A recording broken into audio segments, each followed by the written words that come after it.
भगवते वासुदेवाय।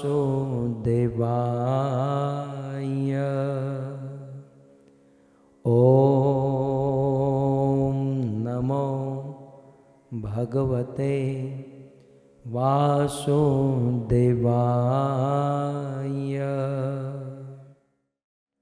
ॐ नमो भगवते वासुदेवाय।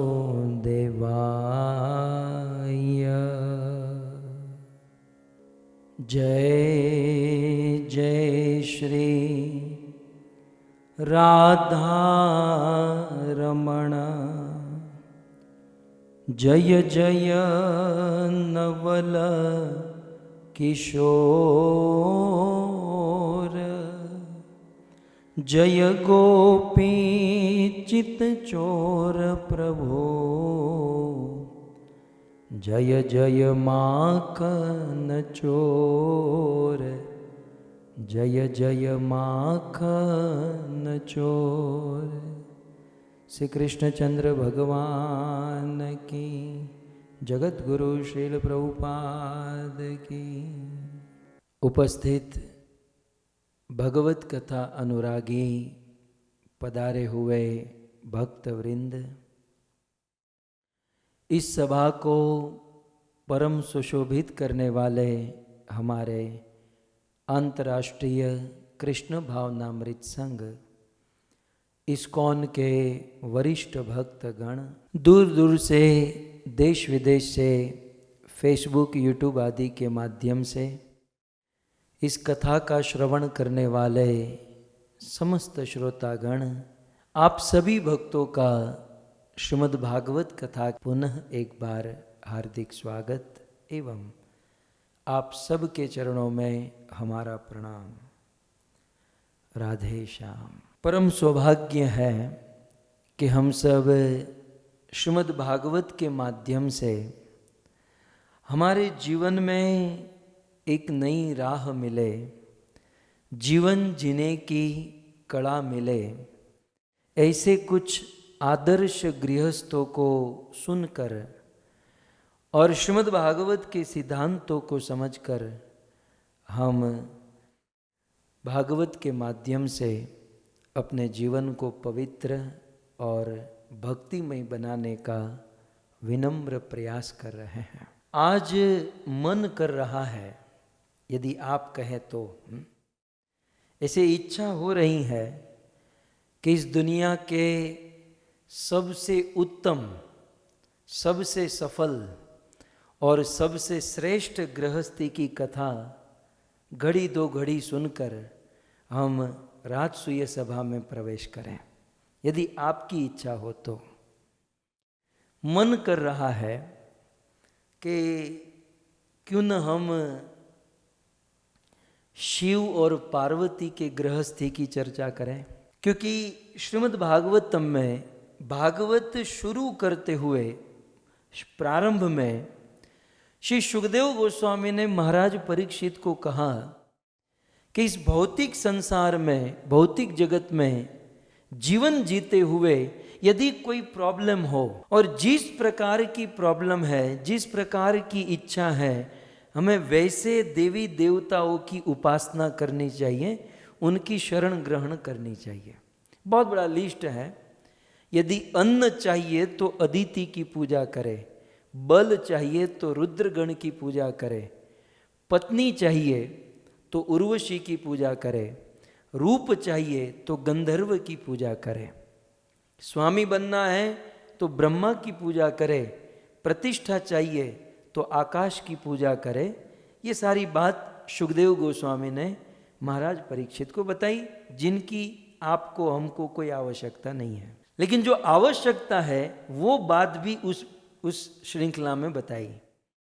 सुखदेव जी कहते हैं कि ये सारी बात है, और इनके साथ साथ यदि किसी का विवाह हो चुका हो और विवाह होने के बाद पति पत्नी के बीच में झगड़ा होता हो, विवाहित जीवन में, गृहस्थ जीवन में पति पत्नी की बनती न हो, वहाँ श्लोक में लिखा है कि पति पत्नी के बीच में प्रेम न हो तो यदि गृहस्थ जीवन को सक्सेस और सफल बनाना चाहते हैं और इसके लिए पति पत्नी के बीच में प्रेम होना आवश्यक है, तो उस पति पत्नी के बीच में प्रेम को प्रगटाने के लिए या उसे बरकरार रखने के लिए किसी की पूजा करनी चाहिए।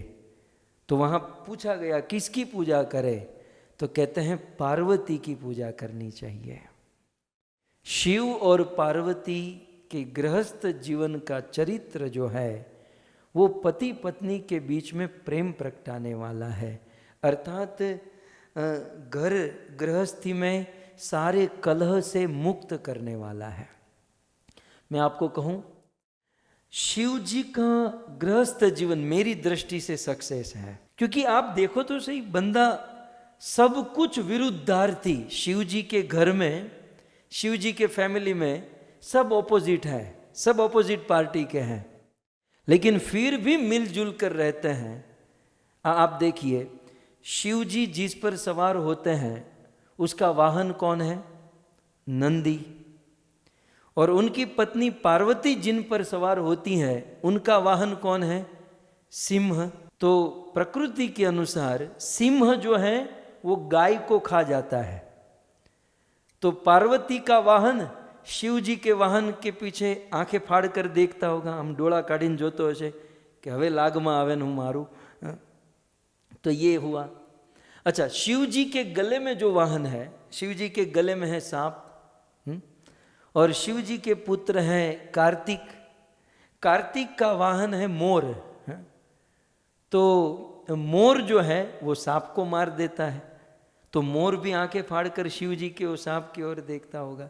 और फिर शिव जी का वाहन, गणपति जी का, शिव जी के दूसरे पुत्र गणेश जी का वाहन है चूहा। अब गणेश जी जब आते होंगे तो शिव जी के गले में जो सांप है वो चूहे के सामने आंख फाड़ कर देखते होंगे, थोड़ा सा साइड में आ, मैं तुझे गप करके खा जाऊं। अब आप इस परिवार में देखो कि सब विरुद्धार्थी हैं। ये सबके जो वाहन हैं एक दूसरे के प्रकृति के अनुसार, प्रकृति के स्वभाव के अनुसार एक दूसरे के दुश्मन है, जीव जीवस्य जीवनम के सिद्धांत के अनुसार। लेकिन 30 पर भी शिव जी के परिवार में कोई कलह नहीं, कोई प्रॉब्लम नहीं। क्यों? क्योंकि शिव जी का गृहस्थ जीवन बिल्कुल सफल है, सक्सेस है। परंतु फिर भी शिव जी ने अपने गृहस्थ जीवन से कुछ शिक्षा हमें प्रदान की है। कई बार जैसे नारद मुनि को ले लीजिए, या शिव जी ले लीजिए, या ब्रह्मा जी ले लीजिए, ये सब देवता गण लीला करते हैं। जैसे अर्जुन मोहित हो गए, कृष्ण को गीता सुनानी पड़ी, तो ये सब जानबूझकर मोहित होते हैं ताकि हम लोग उनके जीवन से कुछ सीख सके, कुछ समझ सके। तो ऐसी ही कुछ सात्विक तात्विक बात शिव जी के गृहस्थ जीवन में है। तो आइए शिव और पार्वती का पवित्र सुगंधित विवाहित जीवन हम सब श्रवण करें और अपने आप को बिठा लीजिएगा कि मैं कहाँ हूँ, मैं कितना दूध में हूँ, मैं कितना पानी में हूँ। अपने आप को थोड़ा सा चेक करके थोड़ा नट बोल्ट टाइट कर लेना चाहिए। सो शिव जी की प्रथम पत्नी, उनका प्रथम विवाह हुआ था सती के साथ। पार्वती का पूर्व जन्म जो है वो सती का है। सो रामायण के प्रारंभ में ही शिव जी के गृहस्थ जीवन की कथा आती है। शिव जी अपनी गृहस्थी में केवल एक ही कार्य करते थे। आप कभी भी शिव जी का फोटो देखो, आप कभी भी शिव जी की एक्टिविटी देखो, यदि वो कैलाश में अपने घर पर है, या तो भगवान का नाम जप कर रहे हैं और या तो साधु संतों के बीच में भागवत गा रहे हैं। तो कल हमने सुना था ना, मत वार्ता यात यामा नाम। गृहस्थी का यही कार्य है कि जितना हूं समय मिले भगवत कथा का श्रवण करें या कराए। तो यह है शिव जी का गृहस्थ जीवन। और शिव जी ने हमें सिखाया, रामायण के प्रारंभ में कहा गया, मैं पद आपके सामने रखता हूं। रामायण की शुरुआत यहां से होती है। एक बार त्रेता जुग माही, एक बार त्रेता जुग माही शंभु गए कुंभज ऋषि पाही, शंभु गए कुंभज ऋषि पाही। रामायणकार कहते हैं कि एक बार त्रेता युग माही, त्रेता युग चल रहा था और उस त्रेता युग में क्या हुआ, शंभु गए कुंभज ऋषि पाही। देवाधिदेव महादेव शिवजी कुंभज ऋषि के पास गए। कुंभज ऋषि जिसका दूसरा नाम है अगस्त्य ऋषि। अगस्त्य ऋषि जिनका जन्म एक घड़े से हुआ था, कुंभ से हुआ था। कुंभज ऋषि के आश्रम में शिवजी भगवत कथा श्रवण करने के लिए जा रहे हैं। लेकिन गृहस्थ जीवन की महिमा देखिए, सीखिए कि शिवजी जब भगवत कथा सुनने हेतु कैलाश के शिखर से उतरकर पूरे भारत को भेद कर पूरे भारत की जर्नी यात्रा करके वे कुंभज ऋषि कन्याकुमारी जा रहे हैं, तो अकेले नहीं जा रहे हैं। क्या कहते हैं, संग सती जग जननी भवानी, संग सती जग जननी भवानी, पूजे ऋषि अखिलेश्वर जानी, पूजे ऋषि अखिलेश्वर जानी। शिवजी अकेले नहीं, दूसरी लाइन में आप देखिए, संग सती, शिवजी सती को माने अपनी पत्नी को साथ में लेकर गए। तो यहां पर अब पद पद पर सीखने वाली बात आती है कि पति धर्म का काम करें तो धर्म करते हुए सदैव अपनी पत्नी को अपने साथ रखें। कई बार मकोड़ी की तरह मंदिरों में अकेले भटकते रहते हैं, अच्छी बात है, लेकिन गृहस्थी को साथ में लेकर, पत्नी बच्चों को साथ में लेकर भजन करने की अधिक महिमा है। वाल्मीकि संवाद में तो यहां तक कह दिया कि मंत्र जाप सह परिवारा, भगवान उन्हीं को मिलते हैं, उन्हीं को दर्शन देते हैं जो सह परिवार, परिवार के साथ मंत्र का जाप करते हैं या भजन भक्ति साधन करते हैं। मैं बहुत प्रसन्न होता हूं कि एटलीस्ट जूम प्लेटफॉर्म पर जब कथा हो रही है तो सारी गृहस्थी साथ में बैठकर कथा सुन रहे हैं। कौन कहता है कलयुग है, कौन कहता है इस कलयुग में परिवार में एक दूसरे को समय नहीं दे रहे हैं। इतने सारे भक्त साथ मिलकर बैठकर अपने परिवार को समय देते हुए भगवत कथा सुन रहे हैं। तो संग सती अपनी पत्नी को साथ में लेकर गए। कितना सुंदर दृश्य है। उस नंदी के ऊपर शिवजी बैठे हैं, पत्नी सती बैठी है, कैलाश से बिल्कुल यात्रा करके, जर्नी करके भारत के दूसरे कोने पर पहुंचे हैं। यहाँ पर और एक सीख मिलती है कि घर गृहस्थी में यदि हम रहते हैं और यदि हमें पता चले कि कोई शुद्ध भक्त, कोई शुद्ध आचार्य भगवत कथा सुनाने वाले हैं, तो पत्नी को लेकर कितना भी दूर जाना पड़े, एक गृहस्थी को जाना चाहिए। हमारा तो सदैव एक्सक्यूज क्या होता है, कथा तो हमें सुननी है लेकिन वो दूर बहुत है। अब दूर, ये शिव जी ने जितना जर्नी तय किया, जितना रास्ता तय किया, इतना तो दूर नहीं है। शिव जी रहते हैं उत्तर में, भारत के टॉप में, और कुंभज ऋषि रहते हैं बिल्कुल नीचे, भारत के बिल्कुल बॉटम में। तो पूरे भारत का डिस्टेंस तय करना था, लेकिन फिर भी शिव जी गए। तो इससे हमें सीख लेनी है कि गृहस्थ जीवन को यदि बैलेंस रखना है, अब देखो ये बाहर से पता नहीं चलेगा, लेकिन अंदर से प्रोसेसिंग होता है कि जब हम पत्नी बच्चों के साथ, परिवार के साथ भगवत कथा सुनने जाते हैं तो गृहस्थी में सुख शांति बनी रहती है।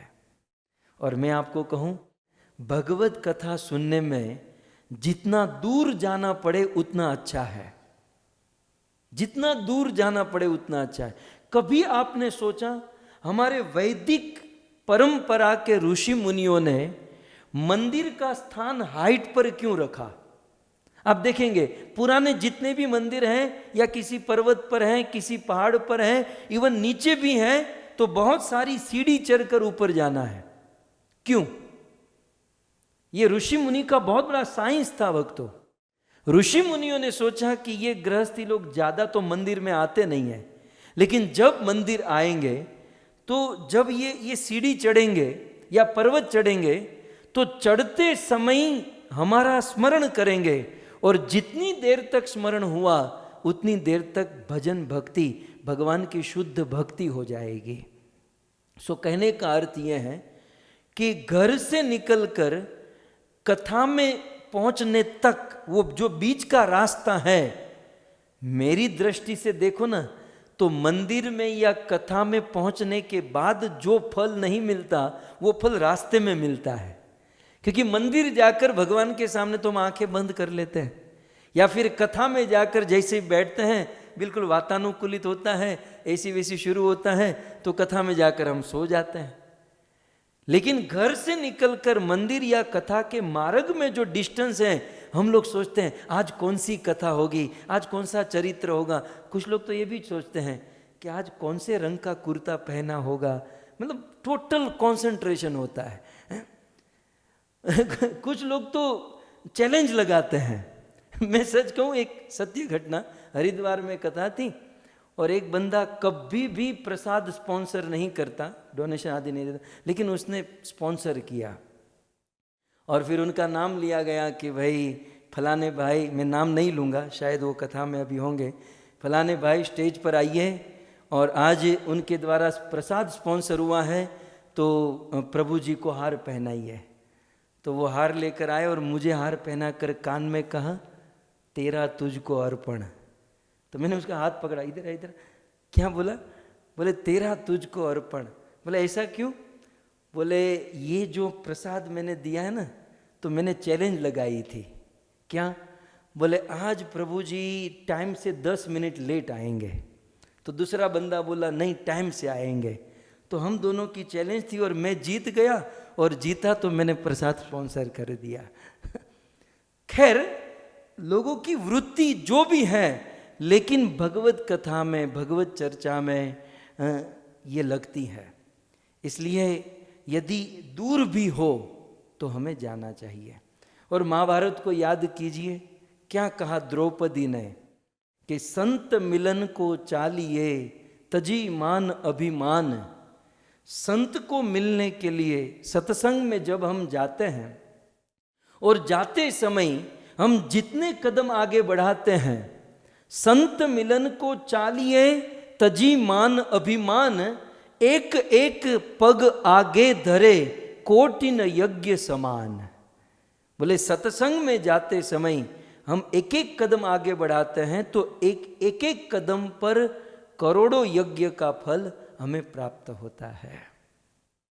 सो आजकल तो माया देवी की ये जूम, यूट्यूब आदि की कृपा है, लेकिन कभी फिजिकली कोई साधु संत महात्मा के पास जाना हो और यदि वे दूर भी हो तो एक गृहस्थी का धर्म है, जाना चाहिए, समय निकाल कर जाना चाहिए ताकि हमारी गृहस्थी मेंटेन रहे।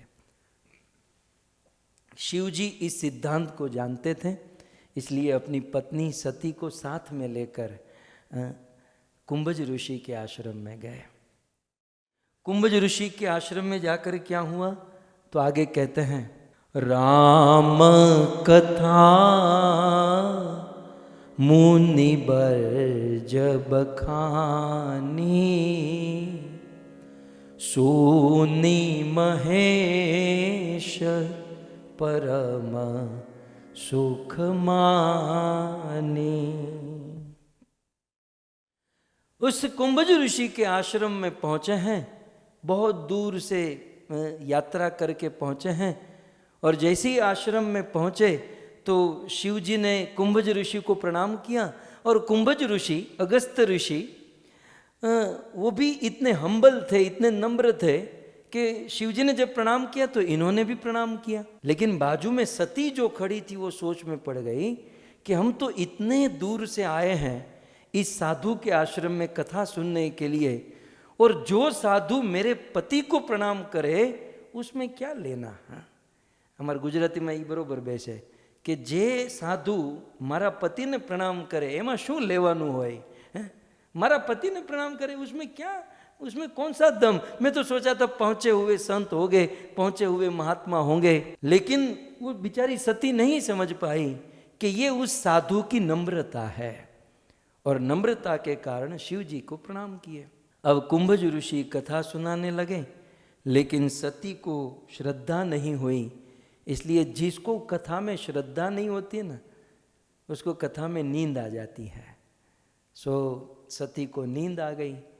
नींद आई, और यहाँ शिव जी के विषय में क्या कहते हैं, सुनी महेश परम सुख मानी।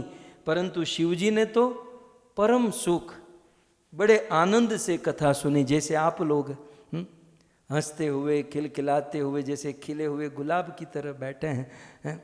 सो शिव जी ने बड़े सुख से, बड़े आनंद से कथा सुनाई। परंतु सती क्योंकि श्रद्धा नहीं थी, इसलिए कथा में नींद आ गई। कथा में उनको कोई रस, कोई आनंद नहीं आया। यहाँ और एक सीख मिलती है कि कथा सुनने के लिए कथा सुनाने वाले में श्रद्धा होना आवश्यक है, नहीं तो कथा में अपराध कर बैठेंगे और कथा में वो रस, वो आनंद नहीं ले पाएंगे। सो सुनी महेश परम सुख मानी। और कथा सुनने के बाद शिव जी ने कहा कि आपने हमें कथा सुनाई है, और हम आपको दक्षिणा में क्या दे सकते हैं, क्योंकि बिना कुछ दिए हम कथा कैसे सुने, वो कथा जीवन में कैसे उतरेगी। हम आपको कुछ देना चाहते हैं। तो कुंभज ऋषि ने कहा, अगस्त्य जी ने कहा, मुझे कुछ नहीं चाहिए, और महादेव यदि आपको देना ही है तो मुझे आशीर्वाद दीजिए कि मेरी भक्ति बढ़ती रहे। इसलिए दूसरी लाइन में देखिए, ऋषि पूछी हरि भगति सुहाई, कही शंभु अधिकारी पाई।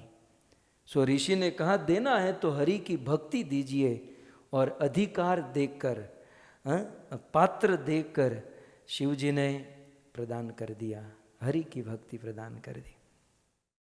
अब बाजू में जो सती बैठी थी उन्होंने कहा चलो अब घर पर नहीं जाना है। शिव जी ने कहा ठीक है चलो घर पर। हाँ, सो कहते हैं मुनि सन विदा मांगी त्रिपुरारी। त्रिपुरारी शिव जी ने मुनि से विदा मांगी। देखिए हम गुरु साधु संतों के पास जाते हैं, लेकिन जब हम लौटते हैं तो हमें आज्ञा लेकर लौटना चाहिए। फिर हमारा परिवार हो, समाज हो, संस्था हो, कभी भी किसी वरिष्ठ या वडील के पास जाते हैं तो जब हम जाते हैं तो हम हमारी अनुकूलता से जाते हैं, लेकिन जब हम उनसे बिछड़ते हैं, उनको छोड़ते हैं तो आज्ञा लेकर हैं। इसलिए शिव जी ने सिखाया मुनि सन विदा मांगी त्रिपुरारी, चले भवन संग दक्ष कुमारी। सो मुनि से विदा मांगकर शिव जी वहाँ से निकले हैं।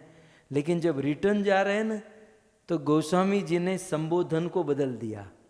जब कथा सुनने जा रहे थे तो क्या कहा, शिव जी के साथ सती जा रही है, और कथा सुनकर लौट कर आ रहे थे तो बोले सती नहीं, चले भवन संग दक्ष कुमारी, ये दक्ष की बेटी जा रही है।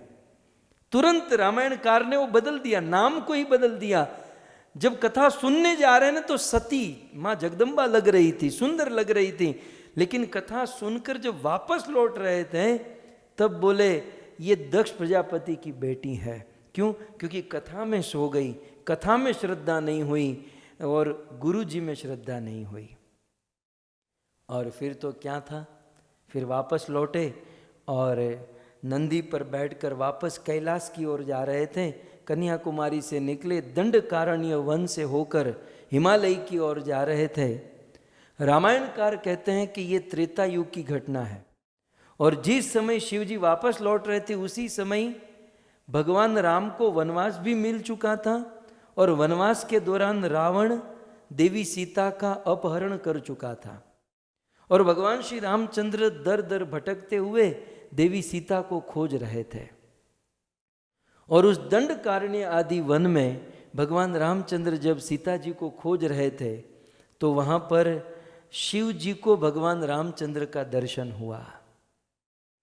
कहते हैं कि जब हम कथा सुनते हैं तो कथा सुनकर जब हम लौटते हैं या कथा सुनने का फल है भगवान का दर्शन। शिव जी ने कथा सुनी और वापस लौटे तो मार्ग में ही भगवान का दर्शन हो गया। शिव जी ने दूर से देखा भगवान रामचंद्र अपनी पत्नी सीता के विरह में रो रहे हैं और सुंदर लीला कर रहे हैं, लीला में डिस्टर्ब न हो जाए, इसलिए दूर से ही शिव जी ने जय सच्चिदानंद दिनेशा कहकर प्रणाम किया। जब शिव जी ने प्रणाम किया तब सती के मन में हुआ कि ये मेरे पति ने किसको प्रणाम किया। सती ने पूछा, पतिदेव ये प्रणाम किसको किया। तब शिव जी कहते हैं कि देवी हमने जिसकी कथा सुनी, कुंभज ने जिनकी कथा सुनाई, वो भगवान रामचंद्र देखो दूर वहाँ पर लीला कर रहे हैं। सती ने भी अपना ध्यान से देखा तो भगवान रामचंद्र सीता के विरह में रो रहे थे, बिलक रहे थे। हे खगमृग है मधुकर श्रेणी, तुम देखी सीता मृग नैनी। भगवान रामचंद्र प्रत्येक वृक्ष को, प्रत्येक पत्थर को, प्रत्येक पेड़ पौधे को, प्रत्येक पशु पक्षियों को पूछ रहे थे कि आपने मेरी पत्नी सीता को देखा। हाँ सीते करते हुए भगवान रामचंद्र देवी सीता को खोज रहे थे। और ऐसा दृश्य शिव जी तो समझ गए लीला हो रही है, श्रद्धा से प्रणाम किया, बड़े प्रसन्न हुए, लेकिन सती इस दृश्य को समझ नहीं पाई। बोले पतिदेव ये भगवान हो ही नहीं सकते।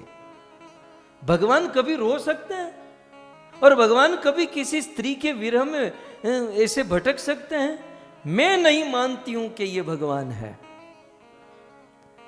अब कथा में यदि जगकर कथा सुनी होती तो समझ में आ जाता, लेकिन जो कथा में सो जाते हैं ना, वो तत्व से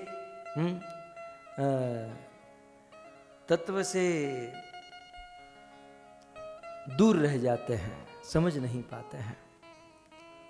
बोले ये भगवान नहीं है, और यदि ये भगवान है तो मैं परीक्षा लूंगी। शिव जी ने कहा तुम्हें परीक्षा लेना है तो लो, मैं यहां नीचे बैठा हूं। और सती गई भगवान की परीक्षा लेने। जो भगवान पूरी दुनिया की परीक्षा लेता है, आज सती भगवान की परीक्षा लेने गई। सती ने मन में सोचा कि मैं क्या परीक्षा लूं। बोले ये सीता को खोज रहे हैं ना, मैं सीता बनकर जाऊंगी और मुझे देखकर रोना बंद और प्रसन्न होकर हंसेंगे और मुझे सीता कह के बुलाएंगे। सती ने सीता का रूप धारण, बिल्कुल हूबहू सीता का रूप धारण किया और भगवान रामचंद्र के आगे चली गई और भगवान रामचंद्र के आगे से आई। रामायणकार ने कहा आगे क्यों, भगवान से आगे क्यों? भगवान के आगे जो रहता है ना, वो माया होती है, क्योंकि भक्त सदैव भगवान से पीछे होते हैं, भगवान के नीचे होते हैं। तो सती आगे गई सीता का रूप लेकर और भगवान के पास आई। भगवान ने सीता रूप धारण की हुई सती को देखा, दोनों हाथ जोड़कर कहा कि अरे माया। मन ही मन में भगवान बोले, माया तूने ये शिव की पत्नी को भी नहीं छोड़ा। और दोनों हाथ जोड़कर कहते हैं कि देवी सती, तुम अकेली निर्जन वन में, इस एकांत वन में तुम अकेली क्या कर रही हो? हमारे भोलेनाथ कहाँ है? अब सती ने सीता का रूप धारण किया है, हूबहू सीता, लेकिन फिर भी भगवान रामचंद्र ने कहा कि हमारे भोलेनाथ कहाँ है? अब देखो यहां पहला पॉइंट ये समझने लायक है। कथा आप सब जानते हैं, मुझे सार आपको बताना है। भगवान रामचंद्र ने कहा कि तुम अकेले विचरण कर रही हो, भोलेनाथ कहाँ है? ये सती के हृदय में बड़ा आघात हुआ, क्योंकि उन दिनों, उन जमाने में किसी के द्वारा यह सुनना कि तुम बिना पति के अकेले क्यों घूम रही हो, यह बहुत बड़ा अपमान माना जाता था। कोई स्त्री अकेले एकांत में कहीं विचरण करे, कहीं घूमे, तो ये स्त्री के लिए बहुत बड़ा अपराध और अपमान माना जाता था। लेकिन आज तो स्त्री अकेले ही रेस्टोरेंट चली जाती है, अकेले ही फिल्म देखकर आ जाती है, सब्जी लेने जाती है तो सेव पूरी भेल पूरी करके हमारे मुंबई में घर आ जाती है, चाट पकौड़ी खाकर। तो अकेले अकेले पति को छोड़कर ये जो होता है ना, ऐसा कहते हैं कि जो पत्नी पति को खिलाए बिना खा लेती है, उसे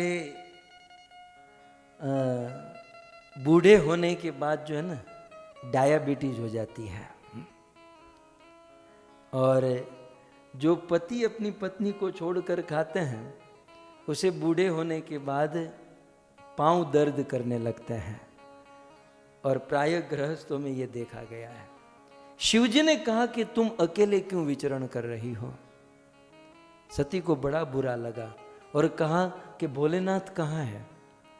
सती के मन में हुआ कि मैं कहाँ जाऊं, कहाँ भागूं, भूमि फट जाए तो मैं अंदर समा जाऊं। सती वहां से दौड़कर चली गई। भगवान के सामने से तो निकल गई, लेकिन जब आगे गई तो दसों दिशा में दसों और राम ही राम दिखाई दिए। और कुछ देर वहां पर बैठी और फिर शिव जी के पास वापस चली गई। शिव जी ने अपनी पत्नी सती को देखा तो कहा कि देवी हो गई परीक्षा, हो गई परीक्षा। तब सती कहती हैं, आप देख सकते हैं, कछु न परीक्षा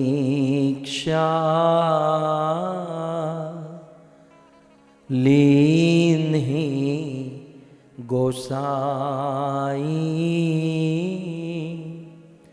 किन्ह प्रणामो तुम्हारी ही नाई, कछु न परीक्षा। जब शिव जी ने कहा कि देवी हो गई, हो आई परीक्षा, तब सती कहती है कि पतिदेव मैं आधे रास्ते तक गई, लेकिन फिर मैंने सोचा कि मेरे पति झूठ नहीं बोल सकते, इसलिए मैं बिना परीक्षा लिए ही वापस आ गई। अब सती ने अपने पति के सामने झूठ बोला कि मैंने कोई परीक्षा नहीं की। और क्या किया? कछु न परीक्षा लीन ही गोसाई, मैंने कोई परीक्षा नहीं ली। तो फिर शिव जी ने कहा तो तुमने किया क्या? बोले किन्ह प्रणाम तुम्हारी ही नाई, मैंने आप ही की तरह दूर से प्रणाम किया और प्रणाम करके वापस आ गई। शिव जी को थोड़ा सा डाउट हुआ। शिव जी ने मन में ध्यान करके देखा तो सती ने जो करतूत की थी शिव जी को पता चल गई और शिव जी के हृदय में बड़ा कष्ट हुआ। यहाँ पर गृहस्थों के लिए एक बहुत सुंदर सीख है, और वह सीख क्या है? सती ने, शिव जी की पत्नी ने अनेकों गलती की। सबसे पहली गलती, उस कुंभज ऋषि का अपराध किया, उनकी नम्रता को समझ नहीं पाई। दूसरी गलती, भगवत कथा में वो सो गई। तीसरी गलती, शिवजी कथा में आनंद ले रहे थे, बोला अब कथा नहीं सुनी, घर पर जाना है। चौथी गलती, भगवान रामचंद्र सामने हैं लेकिन उनको पहचान नहीं पाई। पांचवी गलती, भगवान की परीक्षा लेने चली। और छठी गलती, भगवान की पत्नी सीता का रूप लेकर गई। सती ने 6 गलती की थी भक्तों, लेकिन 6 गलती माफ हो जाती, ये सारी गलती माफ हो जाती यदि अपने पति के सामने झूठ न बोलती। एक पति के सामने सच बोल दिया होता तो सारी गलती माफ हो जाती, लेकिन बहुत भारी गलती ये हो गई कि पति के सामने झूठ बोल दी। और पति के सामने झूठ बोलने के कारण ऐसा उपक्रम बना कि फिर एक ना एक दिन उनको अपना प्राण त्यागना पड़ा। ये सती के देह त्याग की नींव जो है वो यहां पर है।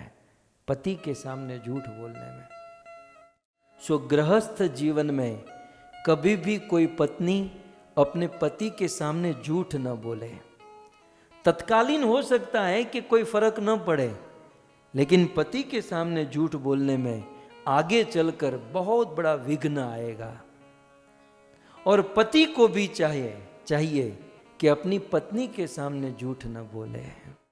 मैं भूल जाऊंगा, आगे ऐसा प्रसंग है कि जब शिव जी का पार्वती से विवाह होता है और समुद्र मंथन के प्रसंग में जब विष प्रकट होता है, भगवान विष्णु ने इनकार कर दिया और देवताओं को शिव जी के पास भेजा। और जब शिव जी के पास गए, शिव जी को निवेदन किया कि आप इस विष का पान कीजिए, तब उस समय शिव जी झूठ नहीं बोले, देवताओं को वेटिंग में खड़े रखे और शिव जी पार्वती के पास गए और कहा, जो भी बात थी सारी बात बताई कि देवता मुझे विष पीने के लिए कह रहे हैं और हो सकता है मेरे प्राण भी चले जाए, तो बताओ देवी हमें क्या करना चाहिए। शिव जी ऐसे गृहस्थ थे जो अपनी पत्नी को पूछकर ये सारा डिसीजन लेते थे। लेकिन यहां पर सती मार खा गई, इसने अपने पति को नहीं पूछा और झूठ बोल दिया। और झूठ बोलने के कारण फिर तो रामायण में आगे वर्णन है, शिव जी ने मन ही मन अपनी पत्नी को त्याग दिया। शिव जी ने प्रतिज्ञा की कि मेरी पत्नी सती ने सीता का रूप धारण किया है, मेरी मां का रूप धारण किया है, अब मैं इनसे संबंध रखूं तब तो मेरा धर्म भ्रष्ट हो जाए। लेकिन शिव जी ने यह बात अपने मन ही मन में रखी। ये भी मैं आपको दिखा दूं, यहां पर वर्णन है, यही तन सती ही भेंट मोहि नाही, शिव संकल्पु कीन ही मन माही। अब ये भी यहां पर भी हम गृहस्थों को सीखने लायक बात है कि यदि किसी पति को अपनी पत्नी के प्रति क्रोध हो या कुछ गुस्सा हो या मन में कोई गलत भावना हो तो क्या करना चाहिए? ऐसा क्रोध, ऐसा गुस्सा या ये जो गलत भावना है, शिव संकल्पु कीन मन माही, ये सब मन में रखना चाहिए, ये सब बाहर नहीं निकालना चाहिए। यदि बाहर निकला तो केस ऐसा बिगड़ जाएगा कि फिर वह केस कोई ठीक नहीं कर पाएगा। इसलिए जो दुर्भावना है, जो गलत भावना है, उसे अपने मन में ही रखें और अपने मन को ही मनाए, मन को ही समझाए, ये सारी बात करें। पति पत्नी के सामने यदि बात हो तो सुंदर बात हो, अच्छी बातें होनी चाहिए। और ऐसे जो संकल्प हैं, शिव जी ने संकल्प लिया कि मैं अब विरक्त हो जाऊंगा, मैं अब वैरागी हो जाऊंगा। लेकिन ये विरक्त वैरागी होने, यहां तक कि शिव जी ने जब संकल्प लिया कि मैं वैरागी विरक्त हो जाऊंगा, देवता आकाश में प्रकट हुए, पुष्पों की वृष्टि करने लगे, शिव जी की जय जयकार करने लगे। सती के मन में कुछ हुआ कि बोले मेरे पति ने कुछ तो संकल्प किया है। सती ने पूछा भी, पतिदेव क्या? बोले कुछ नहीं, चिंता मत करो। शिव जी ने मन ही मन वो सब सोच लिया। और फिर ऐसा भी वर्णन है कि शिव जी सती को लेकर कैलाश गए और कैलाश जाकर सती के मन में अभाव होने लगा। अब अनेकों प्रकार से अंदर से ही कुछ चिंता, कुछ दुख, कुछ ना कुछ अभाव होने लगा। तब शिव जी ने कहा, सती चिंता मत करो, मैं तुम्हें कथा सुनाता हूँ, तुम कथा सुनो और तुम्हारा ये चिंता, ये दुख दूर हो जाएगा। फिर कोई कथा आप याद कीजिए, जब शिव जी सती को कथा सुना रहे थे, ऊपर से आकाश से वो देवताओं के वाहन विमान जा रहे थे। सती ने पूछा, कहाँ जा रहे हो? बोले तुम्हारे पिताजी यज्ञ कर रहे हैं और हम यज्ञ में जा रहे हैं। सती ने कहा मैं भी यज्ञ में जाऊंगी। शिव जी मना किए, फिर भी यज्ञ में गई और यज्ञ में देखा कि मेरे पति का अपमान करने के लिए यज्ञ किया है। तो वहां पर भी सती ने बहुत सुंदर उपदेश दिया। सती पूरे सभा को ललकारते हुए कहती हैं, सुनहु सभासद सकल मुनिंदा। यहां पर जिन जिन लोगों ने शिव जी की निंदा की है, उन सब का पतन होगा, उन सब की मृत्यु होगी। और शिव जैसे व्यक्ति का अपमान मेरे पिता ने किया है और उस पिता दक्ष की मैं बेटी हूं, मुझे आज लज्जा आ रही है, मुझे आज मेरे शरीर पर घृणा हो रही है। और उसी समय सती ने अपने पति की बदनामी सुन नहीं पाई, सती अपने पति की बदनामी देख नहीं पाई, और इतना कष्ट हुआ कि उनके अंदर से ही योगाग्नि प्रकट हुई और उस अग्नि में जलकर भस्म होकर मर गई। और मरते हुए सती ने भगवान से मांगा कि प्रभु जितने भी जन्म हो, प्रत्येक जन्म में मैं शिव जी की पत्नी बनूं, मुझे ऐसा आशीर्वाद दीजिएगा। सो मरते समय मांगा था कि मैं शिव जी की पत्नी बनूं, और मरते समय एक बहुत सुंदर सीख देकर गई कि मैंने इन कानों से मेरे पति का अपमान सुना है, मेरे पति का अपराध सुना है, इसलिए यह देह अब रहने के योग्य नहीं है। आप विचार तो करो, सती ने अपने पति का अपमान सुना तो अपना शरीर त्याग कर दिया, और आजकल की कुछ पत्नियां पड़ोस में जा जाकर अपने पतियों का अपमान करती हैं, यार मेरा वाला तो ऐसा है, मेरा वाला ऐसा है, तेरा पति ऐसा है। तो इस प्रकार से जो रच रच कर पति के अपमान और अपराध करती हैं, उनका क्या कहना। सो इस प्रकार से देवी सती मरते हुए, और फिर दूसरा जन्म पार्वती के रूप में हुआ। हिमालय के वहाँ पार्वती के रूप में उनका जन्म हुआ। जब 5-7 साल की पार्वती थी, नारद मुनि घर पर आए। नारद मुनि, अब हिमालय ने कहा कि जरा हमारी बेटी का हाथ देखो। सो नारद मुनि ने पार्वती की रेखा देखी तो कहा कि सब कुछ ठीक है, लेकिन एक गड़बड़ी है। बोले क्या गड़बड़ी है? बोले आपकी बेटी का होने वाला पति अमानी होगा, उनका रूप ठीक नहीं होगा, उनके वस्त्र ठीक नहीं होगा, उनका घर ठीक नहीं होगा।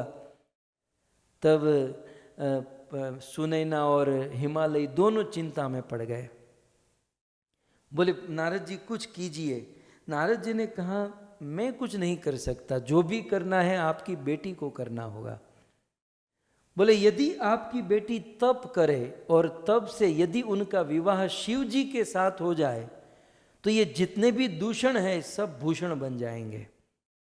अर्थात ये सारी जो कमी है वो शिव जी में है, लेकिन समर्थ व्यक्ति को कभी दोष नहीं लगता। शिव जी सर्व समर्थ है, अतः उनमें कोई दोष नहीं माना जाएगा। शिव यदि इनके पति हो जाए तो सारा काम, लेकिन उनके लिए तप करना होगा। और देवी पार्वती कन्याकुमारी आज जो भारत में है वहाँ जाकर शिव जी को प्राप्त करने के लिए तपस्या करने लगी।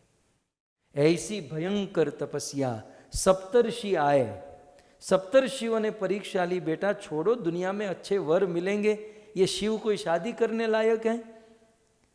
तो उस पार्वती ने कहा कोटि जन्म रही लगर हमारी, बरू शंभु न तो रहूं कुंवारी। मैं करोड़ों करोड़ों जन्म तक कुंवारी रहूंगी, लेकिन विवाह करूंगी तो शिव के साथ। तो इस प्रकार से संकल्प। देखिए, गृहस्थ जीवन में प्रवेश करने से पहले ही एक कन्या अपने पति के बारे में सोच रही है और पति के सारे रीति रिवाज को स्वीकार कर रही है।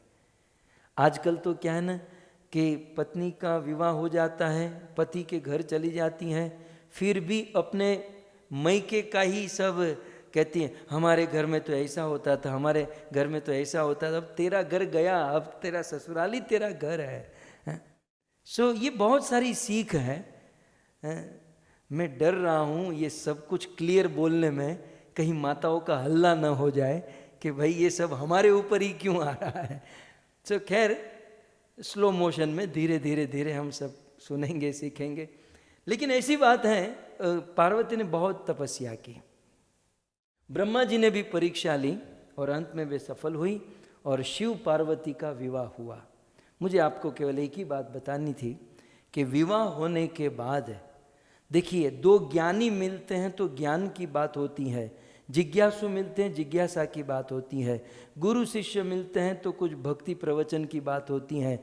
लेकिन दो पति पत्नी અને पाछा नवा वरघोड़िया, नई नई शादी जिसकी हुई है, शादी के 10 दिन बीते हैं और एकांत में बैठे हैं, और पति पत्नी एकांत में बैठकर तो क्या काम की बात ही होगी। तो जहां काम की बात स्वाभाविक है वहां राम की बात होने जा रही है। विवाह के बाद देवी पार्वती अपने पति से कहती हैं कि पतिदेव, मैं 10 दिन से इस घर में आई हूं, लेकिन मैं जिसके लिए आई हूं मुझे तो वो मिल ही नहीं रहा है। सो मैं आपसे निवेदन करूं, मुझे वो चाहिए ही चाहिए। शिव जी ने सोचा भला इसको क्या चाहिए। शिव जी ने मन ही मन में बहुत कुछ सोच लिया। बोले मैंने रहने के लिए घर वर नहीं बनाया तो कहेगी कोई अच्छा बंगलो बना दो, कोई घर बना दो। या फिर विवाह होने के बाद लोग हनीमून जाते हैं तो कभी कहेगी स्विट्जरलैंड या कहीं यूरोप लेकर जाओ। तो शिव जी मन ही मन प्रिपरेशन कर ही रहे थे, तो कहा कि बोलो क्या चाहिए, तुम जो भी चाहो मांगोगी मैं दूंगा। तो वहां पर पार्वती कहती हैं पतिदेव, मुझे और कुछ नहीं चाहिए, कृपया करके आप मुझे राम कथा सुनाइए। जहां काम कथा की एक्सपेक्टेशन पूरी दुनिया करती है वहां राम कथा सुनाई जा रही है भक्तों। ये है शिव जी की गृहस्थी। शिव जी की गृहस्थी में सब कुछ विपरीत है। मैंने पहले कहा प्रकृति से विपरीत है, लेकिन फिर भी कभी कलह नहीं, झगड़ा नहीं। इसका कारण शिव जी की गृहस्थी में राम कथा होती है, कृष्ण कथा होती है। हम गृहस्थी को ये सीखना है कि दिन भर हम भले काम करें, लेकिन पति पत्नी शाम को साथ में बैठकर राम कथा सुने, कृष्ण कथा सुने, भगवत कथा सुने, तो उस गृहस्थ जीवन में कोई प्रॉब्लम नहीं होगा। सो इस प्रकार से शिव जी ने अपने जीवन से, अपने आचरण से सिखाया। और इसीलिए शिव जी की गृहस्थी इतनी पवित्र है और इसीलिए प्रत्येक कथा शिव जी से जुड़ी हुई है। भगवान के लगभग अवतार शुकदेव आदि ये सब शिव जी से जुड़े हुए हैं। अब ये कथा की एक बात सुना दूं। जब ये कथा शिव जी सुना रहे थे तो सुनाते सुनाते सुनाते एक दिन शिव जी ने पार्वती को वैष्णव सेवा की महिमा बताई। जैसे अभी हमारा चल रहा है ना कि गृहस्थ जीवन में वैष्णवों की सेवा होनी चाहिए, तो देवी हम गृहस्थों को वैष्णव सेवा करनी चाहिए। वैष्णव सेवा, पार्वती कहती बोलते तो बहुत हो, करते कुछ नहीं हो, केवल बोलना ही है कि करना भी है।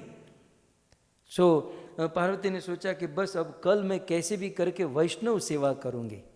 पार्वती ने सीधा फोन लगाया कुंभज ऋषि को, अगस्त ऋषि को।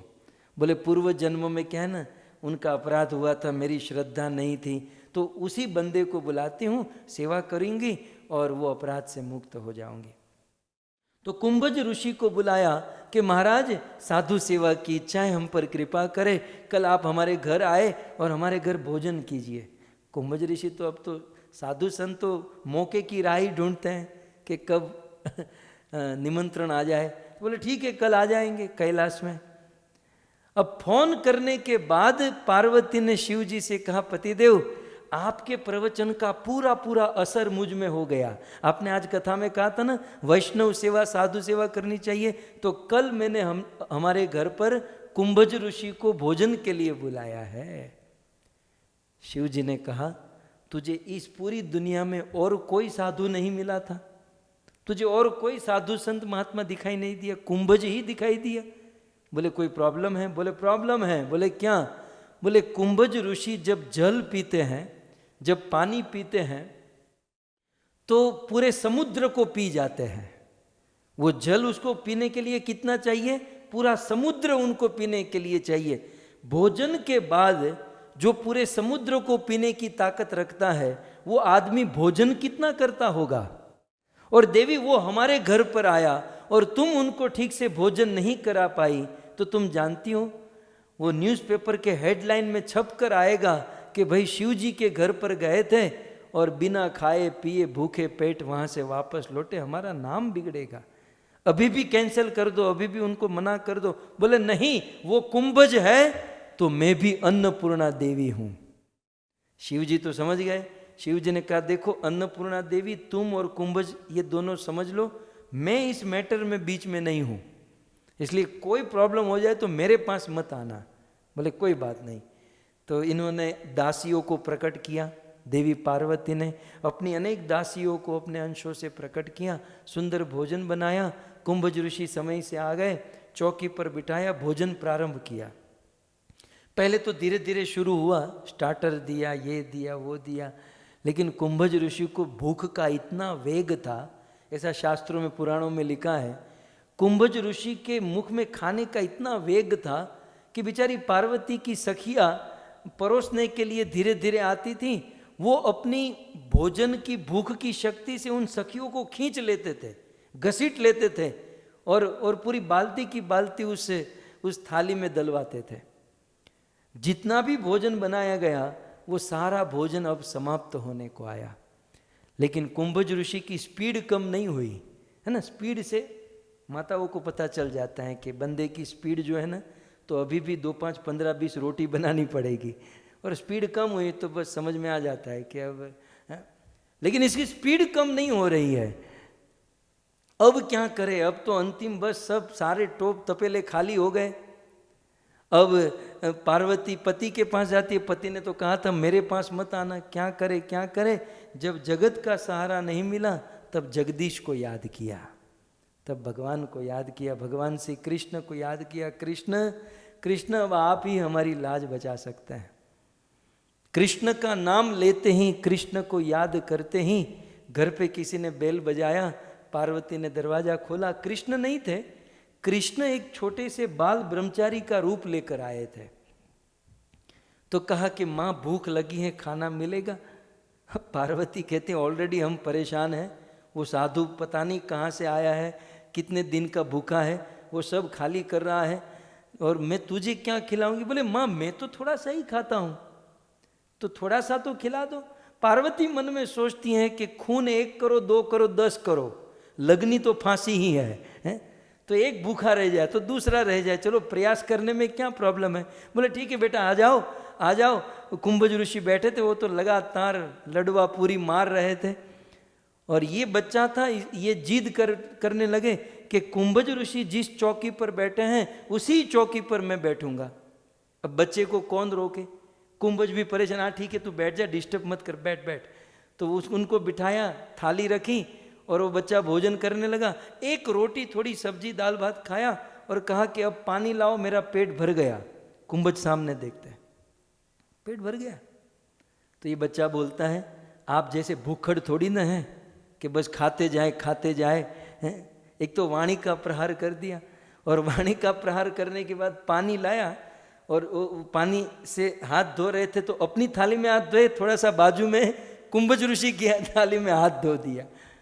अब साधुओं का नियम है कि एक बार थाली में हाथ धो लिया फिर खाया नहीं जाता है, फिर वहाँ एंड हो जाता है। और कुंभज ऋषि उस बच्चे के ऊपर क्रोध करने लगे। अब पार्वती तो छूट गई, लेकिन अब जो भी फाइट हुई बच्चे के साथ हुई। अरे तुझे बुद्धि नहीं है, कहाँ हाथ धोना चाहिए, क्या करना चाहिए, और एटलीस्ट चलो हाथ धोता लेकिन पानी तो पीने देता। केवल भोजन किया है, पानी तो अभी तक पिया नहीं है। उस बच्चे ने कहा कि देखो त्रेता युग चल रहा है ना, त्रेता युग में भोजन किया, पानी जो है ना मैं आपको द्वापर युग में पिलाऊंगा, मैं पिलाऊंगा, आप चिंता मत करो। तो इस प्रकार से यहाँ से निकले। फिर कथा ऐसी है कि वही भगवान कृष्ण जब गिरिराज गोवर्धन धारण किए, तो गोवर्धन धारण करने के कारण वो बारिश से तो बच गए, लेकिन पानी जो नीचे गिर रहा था उस पानी का क्या, वो पानी को कौन लेगा। तब भगवान श्री कृष्ण ने कुंभज ऋषि को बुलाया, प्रभु त्रेता में भोजन हुआ था, अब पानी पीने के लिए आ जाइए, बिल्कुल फ्रेश बारिश का पानी हो रहा है। तब कुंभज ऋषि आए और सारे ब्रज का पानी उन्होंने पी लिया। सो कहने का अर्थ यह है कि शिव और पार्वती की गृहस्थी भगवान कृष्ण के साथ जुड़ी है। उनके जीवन में कृष्ण नाम और कृष्ण कथा का आश्रय है, इसलिए उनके गृहस्थ जीवन की मिसालें दी जाती हैं। तो ऐसे शिव और पार्वती का हमें प्रणाम करना चाहिए और उनसे आशीर्वाद लेना चाहिए कि आपकी तरह हमारी घर गृहस्थी भी प्रेम से प्रेममय बनी रहे और भगवत भक्तिमय बनी रहे। आइए अब राजसूय सभा हमारी राह देख रही हैं, बहुत सारे श्लोक और सिद्धांत जो अभी भी हमें समझने बाकी हैं, तो हम राजसूय सभा में प्रवेश करें। हरे कृष्णा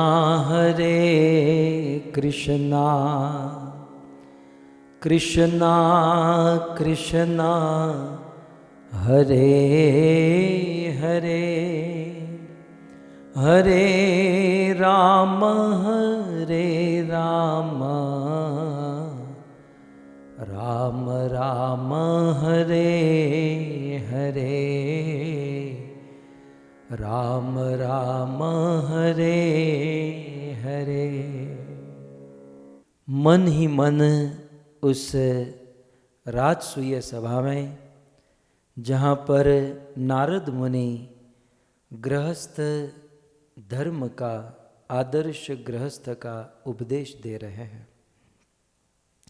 श्री नारद मुनि ने अब तक अंतिम पॉइंट कहा, यावत भ्रियेत जठरम, जब तक हमारा जीवन चल जाए उतना ही हमें संग्रह करना चाहिए। श्रीमद् भागवतम में भगवान दत्तात्रेय की कथा आती है। भगवान दत्तात्रेय ने 24 गुरु बनाए और ये गुरु भी प्रकृति से उन्होंने गुरु को स्वीकार किए। वे संसार में विचरण किए और विचरण करते हुए प्रकृति से 24 गुरु स्वीकार किए। उनमें से एक गुरु उन्होंने बनाया मधुहा। आप सब जानते हैं मधुमक्खी हनी भी बहुत मेहनत करती हैं, बहुत काम करती हैं। मधुमक्खी बगीचे में जाती हैं, बगीचे से फूलों का रस चूसती हैं और फिर वो रस पीती नहीं है। वो चाहे तो वो रस पी जाएगी, लेकिन वो पीती नहीं हो। मधुमक्खी सोचती है कि काम करेंगे, हम इस रस को एकत्रित करेंगे, संग्रह करेंगे, और फिर जब बहुत संग्रह हो जाएगा फिर हम सब लोग, हमारा फैमिली, आप आराम से बैठकर खाएंगे, पिएंगे, मौज करेंगे। ये मधुमक्खी की सोच होती है। तो भगवान दत्तात्रेय जा रहे थे, उन्होंने बगीचे में पूरा दृश्य देखा कि बन में मधुमक्खी बेचारी मेहनत कर करके फूलों से रस ले लेकर वो मधुपुड़े में जमा करती है।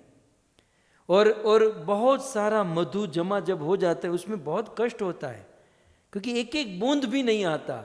और मधुमक्खी चक्कर लगाती हैं, जाती हैं अपने ऑफिस में, ऑफिस माने बगीचे में, और बगीचे में एक बार जाती है तो वो आधा बूंद भी शायद मुश्किल से वो लेकर आएगी। फिर से ऑफिस में, फिर से घर में, फिर ऑफिस घर चक्कर करते करते वो हनी, वो मधु बनाने में बड़ा टाइम लग जाता है। वो उस समय वो चाहे तो उसे पी जाए और मौज कर सकती है, लेकिन सोचती मैं संग्रह करूंगी। हम संग्रह करेंगे, फिर आराम से उसे खा पी कर मौज करेंगे। और जब बहुत संग्रह हो जाता है तब क्या होता है, आप सब जानते हैं, वो मधु उतारने वाला आता है, जल्लाद जैसा।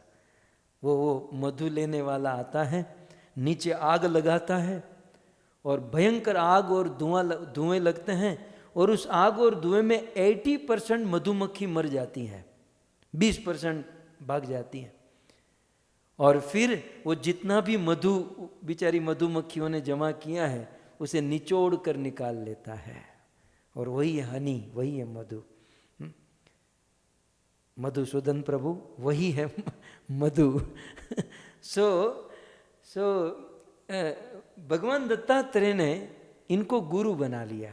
कैसे कि मनुष्य जीवन में भी कभी कभी कुछ लोग इसी प्रकार से संग्रह करते हैं, रात दिन मेहनत करते हैं, संग्रह करते हैं, और फिर संग्रह करने के बाद होता क्या है, काल की थपाट लगती है, एक दिन काल की चोट लगती है और सारा संग्रह बर्बाद हो जाता है और आदमी मर जाता है।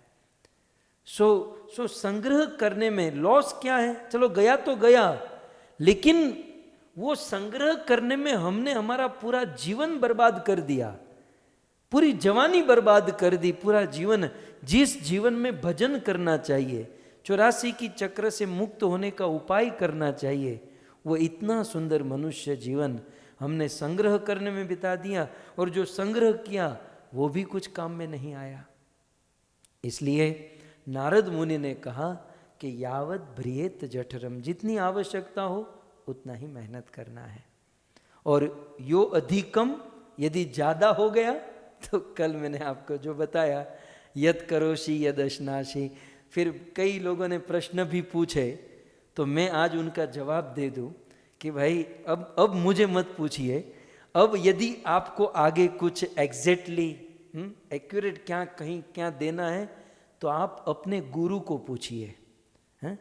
क्योंकि जीवन में कोई भी दान, याद रहे, मनीष प्रभु मेरे सामने बैठे, याद रहे, मैं आप सबको कह रहा हूं, जीवन में दान की ही बात नहीं है। किसी भी प्रकार का धर्म, ध्यान, साधना, भक्ति या फिर दान गुरु को पूछकर करना चाहिए। गुरु को देना चाहिए या गुरु के द्वारा सर्टिफाइड करके देना चाहिए, तो बहुत फल मिलेगा, डबल दुगुना लाभ, दान का भी लाभ और गुरु की आज्ञा का पालन का भी लाभ है। इसलिए ये जो आप सबके प्रश्न है ना, वो स्वाभाविक है कि हमें कितना रखना चाहिए, कितना देना चाहिए, किसको देना चाहिए। बहुत अच्छी जिज्ञासा है, मैं बड़ा प्रसन्न हूं कि ऐसी जिज्ञासा तो होने लगी। कम से कम बंदा सोचने तो लगा कि चलो भाई कुछ तो हम करें। लेकिन कहाँ कितना कैसे करना है वो आपके गुरु बताएंगे। आप जिसको भी गुरु मानते हैं उनकी शरण में जाना चाहिए और पर्सनली पूछना चाहिए कि मेरी उन्नति के लिए बताइए गुरुदेव, मुझे कहाँ सेवा करनी चाहिए। गुरु बताएंगे। और इसका प्रमाण, बहुत सारे प्रमाण हैं, लेकिन 2 दिन पहले हमने जयदेव गोस्वामी की कथा सुनी थी, आप सबको याद होगा। जयदेव गोस्वामी बहुत बड़े संत, जो हम कथा सुने और 15 दिन के बाद सुनेंगे, बहुत बड़े साधु। तो वे किसी के घर पर भागवत कथा करने गए। जब कथा समाप्त करके लौट रहे थे तो जो यजमान थे उन्होंने कुछ दान दक्षिणा दी। इन्होंने बहुत मना किया क्योंकि ये जानते थे अर्थ ही अनर्थस्य मूलनम, ये अर्थ ही अनर्थ का मूल है। बोले मुझे ये धन पैसा नहीं चाहिए, मैं तो कृष्ण प्रसन्नता हेतु ये सब हो रहा है। लेकिन फिर भी यजमान की इच्छा होती है कि भाई ये लो सेवा है, आपको जो जैसे खर्च करना है कीजिएगा। तो पैसे लेकर जा रहे थे वन के मार्ग से और 4 चोर उनके पीछे पड़ गए। अब चोर जो होते ना उसको गंध आ ही जाती है।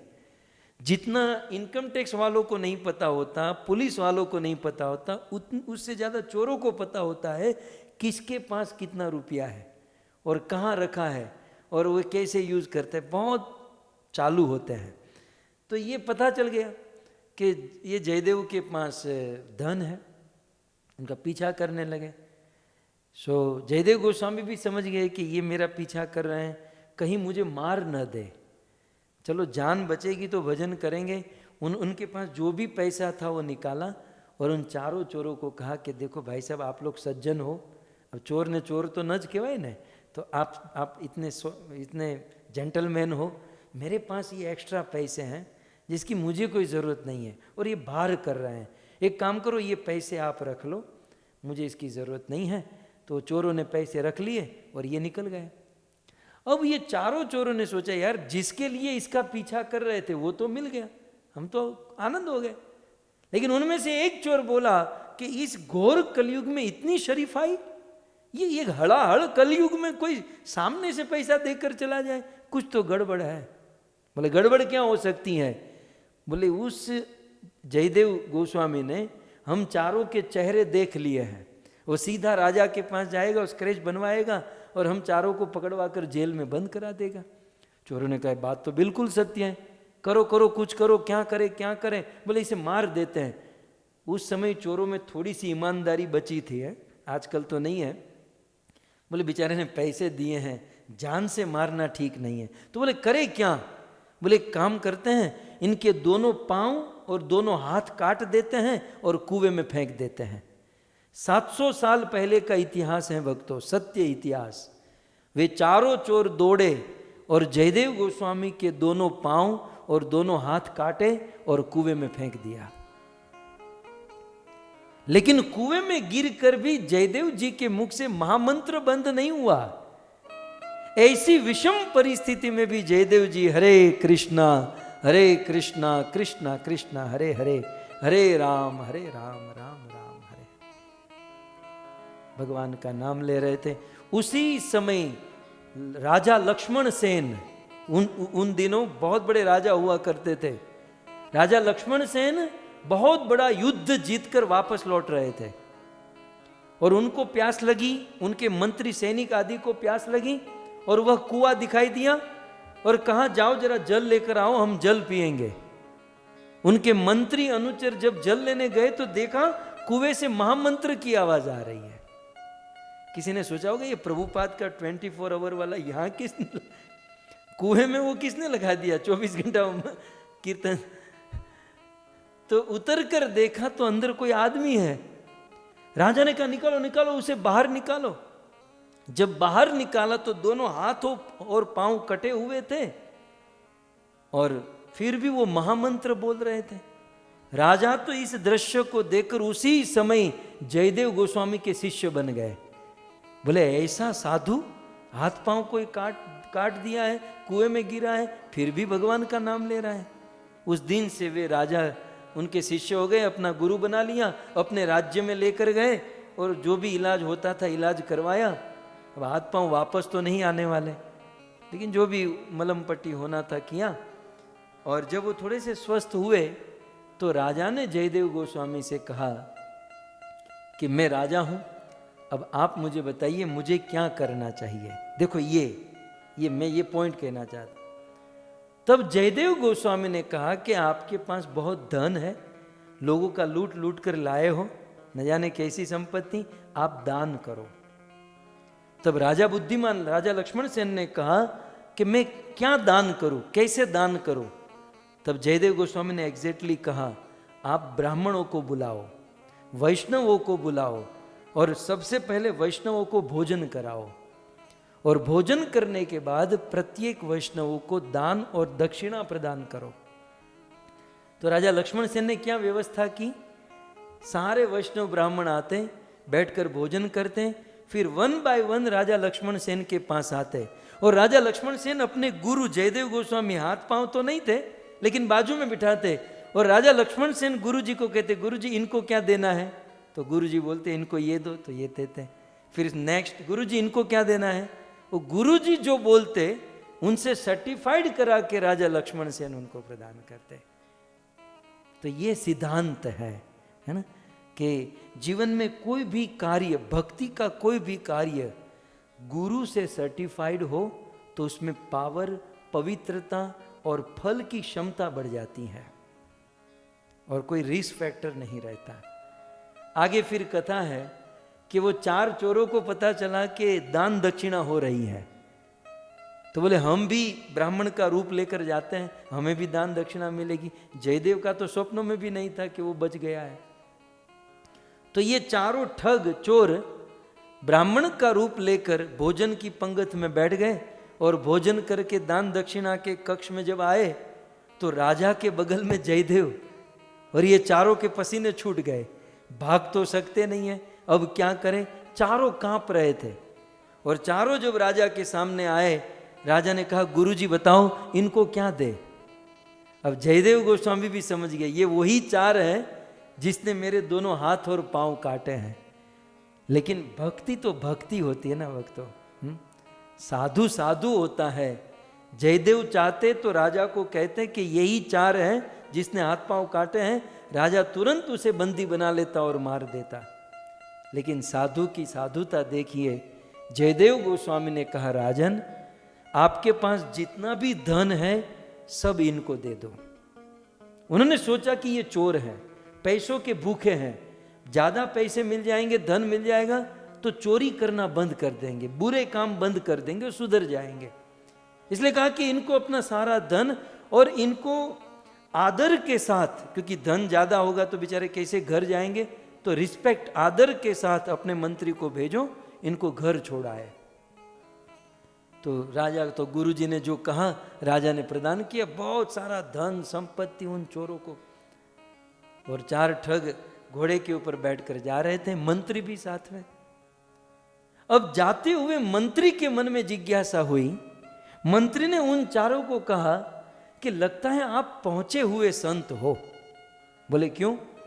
बोले हमारे गुरुजी हमारे राजा को, किसी को 2 रुपया किसी को 5 रुपया दान दक्षिणा में दिलवा रहे थे, लेकिन तुम चारों को तो सारी संपत्ति दिलवा दी, मतलब तुम बड़ी कैटेगरी के, मतलब बहुत पहुंचे हुए संत हो, आखिर कारण क्या है? तो देखिए ठग, तो ठग जो होता है ना, वो नख से सीख तक ठग होता है। जिसको झूठ बोलना ही है, उनकी जबान में हड्डी होती नहीं, उनका कलेजा ही नहीं होता। मैं तो समझ नहीं पाता हूं कि कुछ लोगों को किसी की निंदा करने में देरी ही नहीं लगती।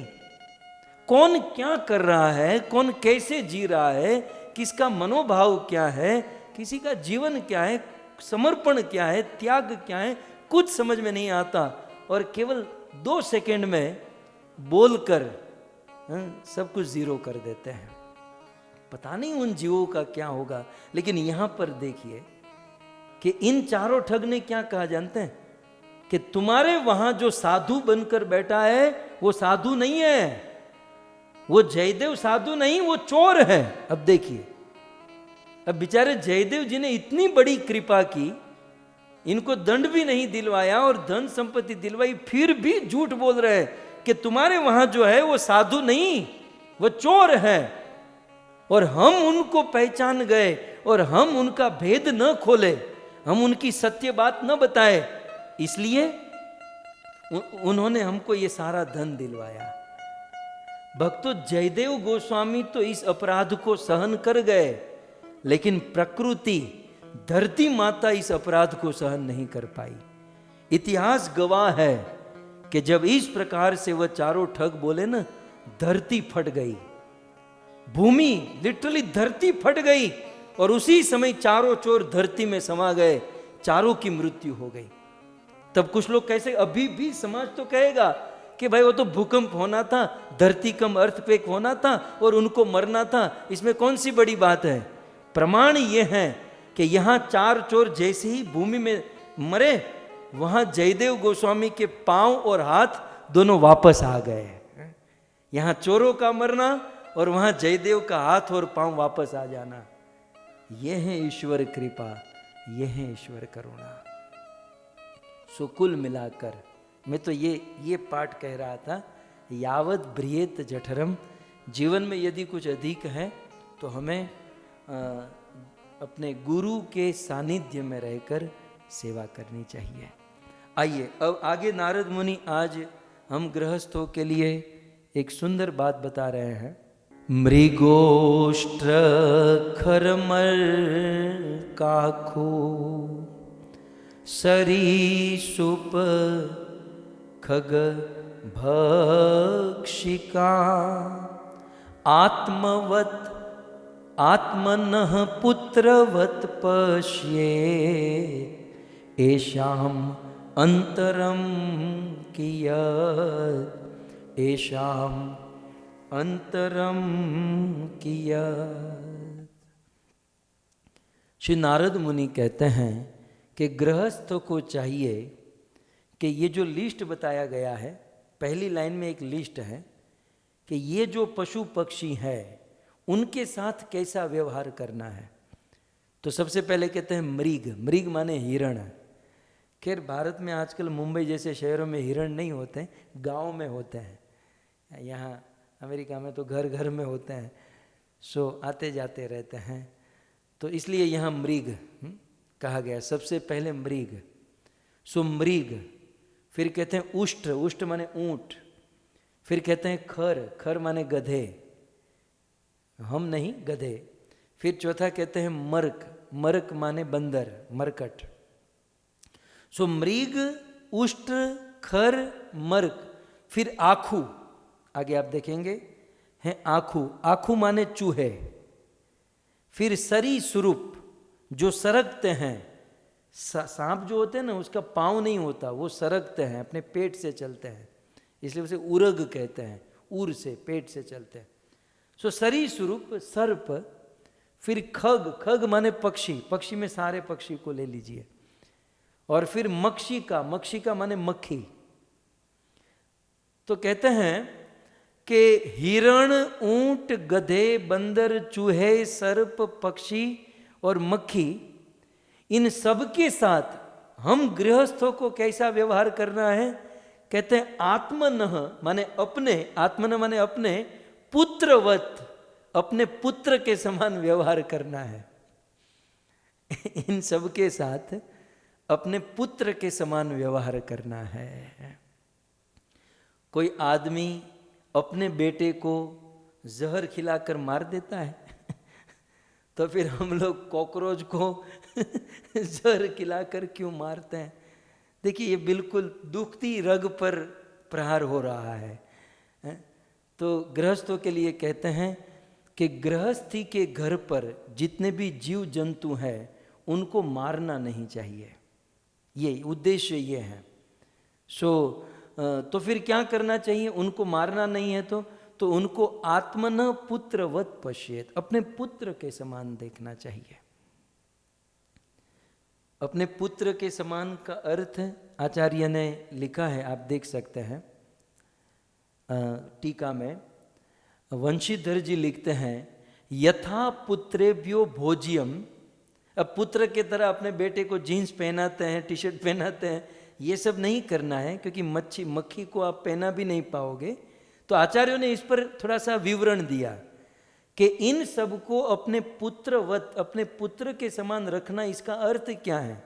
तो वंशीधर जी कहते हैं, यथा पुत्रेभ्यो भोज्यम, जैसे हम अपने बच्चों को भोजन कराते हैं, उलुलुलुलु बेटा चलो अब ये खा लो, अब मैगी खा लो, बेटा अब पिज़्ज़ा खा लो, जैसे पुत्र को हम लाड लड़ाते हैं ना, तो आत्मवत पुत्र जो घर पर, ये जो है ना, किसी घर पर गाय होती हैं, हिरण होते हैं, ऊँट घर में आजू बाजू में जो होते हैं, और कभी कभार घर पर नहीं चाहने पर भी हो जाते हैं, मक्खी इत्यादि, तो इनको मारना नहीं चाहिए, उनको पुत्र की तरह रखना चाहिए। पुत्र की तरह की डेफिनेशन क्या है?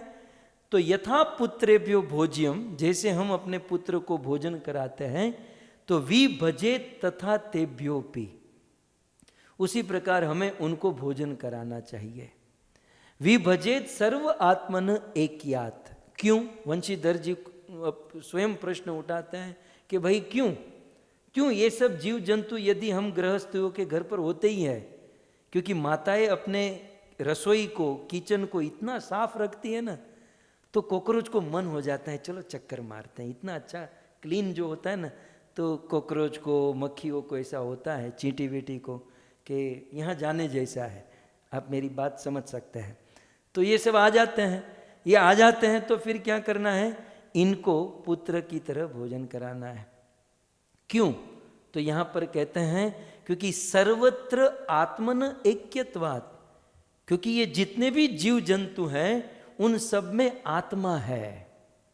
गीता में जैसे कृष्ण ने कहा, विद्या विनय संपन्ने ब्राह्मणे गवि हस्तिनी शुनि चैन स्वपाके पंडिता समदर्शिन।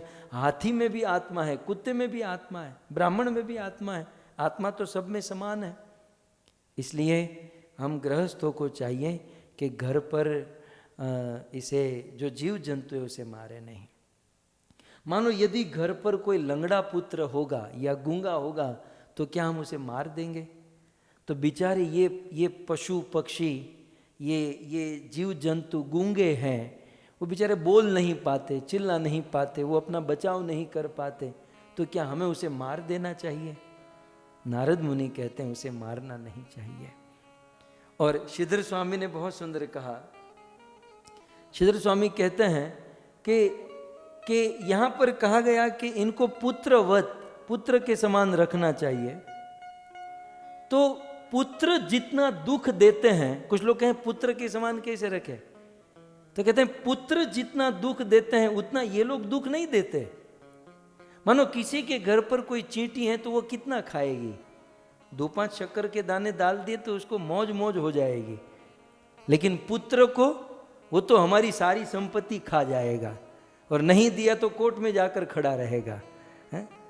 तो श्रीपाद श्रीधर स्वामी ने कहा कि ये बेचारे पुत्र से भी अच्छे हैं, क्योंकि पुत्र जीते जी जलाता है, कुछ गलत कर दिया, कुछ गलत हो गया, बहुत सारे चीज जीवन में आती हैं, लेकिन ये जीव जंतु तो बेचारे कुछ नहीं करते, केवल थोड़ा सा भोजन देना होता है। इसलिए प्रत्येक गृहस्थ को चाहिए कि एटलीस्ट अपने घर पर जो जीव जंतु हैं उन पर दया करे। हमारे वहाँ तो सिद्धांत है कि दया धर्म को मूल है, पाप मूल अभिमान, तुलसी दया न छाड़िए जब तक घट में प्राण। पाप का मूल अभिमान है और धर्म का मूल दया है। कलयुग में दया ही तो है, तो धर्म का मूल दया है। हमें दया करनी है। यदि हम अपने आप को धार्मिक मानते हैं तो हमें दया करनी है। सिया राम मई सब जग जानी, सब में भगवान का दर्शन करते हुए सबकी रक्षा करनी है। और यदि कोई व्यक्ति गृहस्थी में रहकर अपने घर के इन जीव जंतुओं को मारता है तो नारद मुनि कहते हैं कि वो अंधकूप नरक में गिरता है। सो अंधकूप नरक जो अंधेरा कुआं होता है और उसमें अनेकों प्राणी, माने ये नरक कैसा है? अंधेरा कुआं है। नरक में एक ऐसा बहुत बड़ा कुआं है और उसमें हमने हमारे जीवन में जिन जिन जीव जंतु या कीट पतंग कीड़े मकोड़े को मारा है वो उस कुएं में बैठे होते हैं, वो राह देखकर कि कब आएगा। तो जैसे हम जाते हैं तो याद कराते हैं, याद है इस तारीख को तूने मुझे मारा, तो याद कर करके वो मारते हैं। वो सारे जीव जंतु वहां पर बैठे होते हैं। तो अंधकूप नरक में वो भयंकर दंड प्राप्त होता है।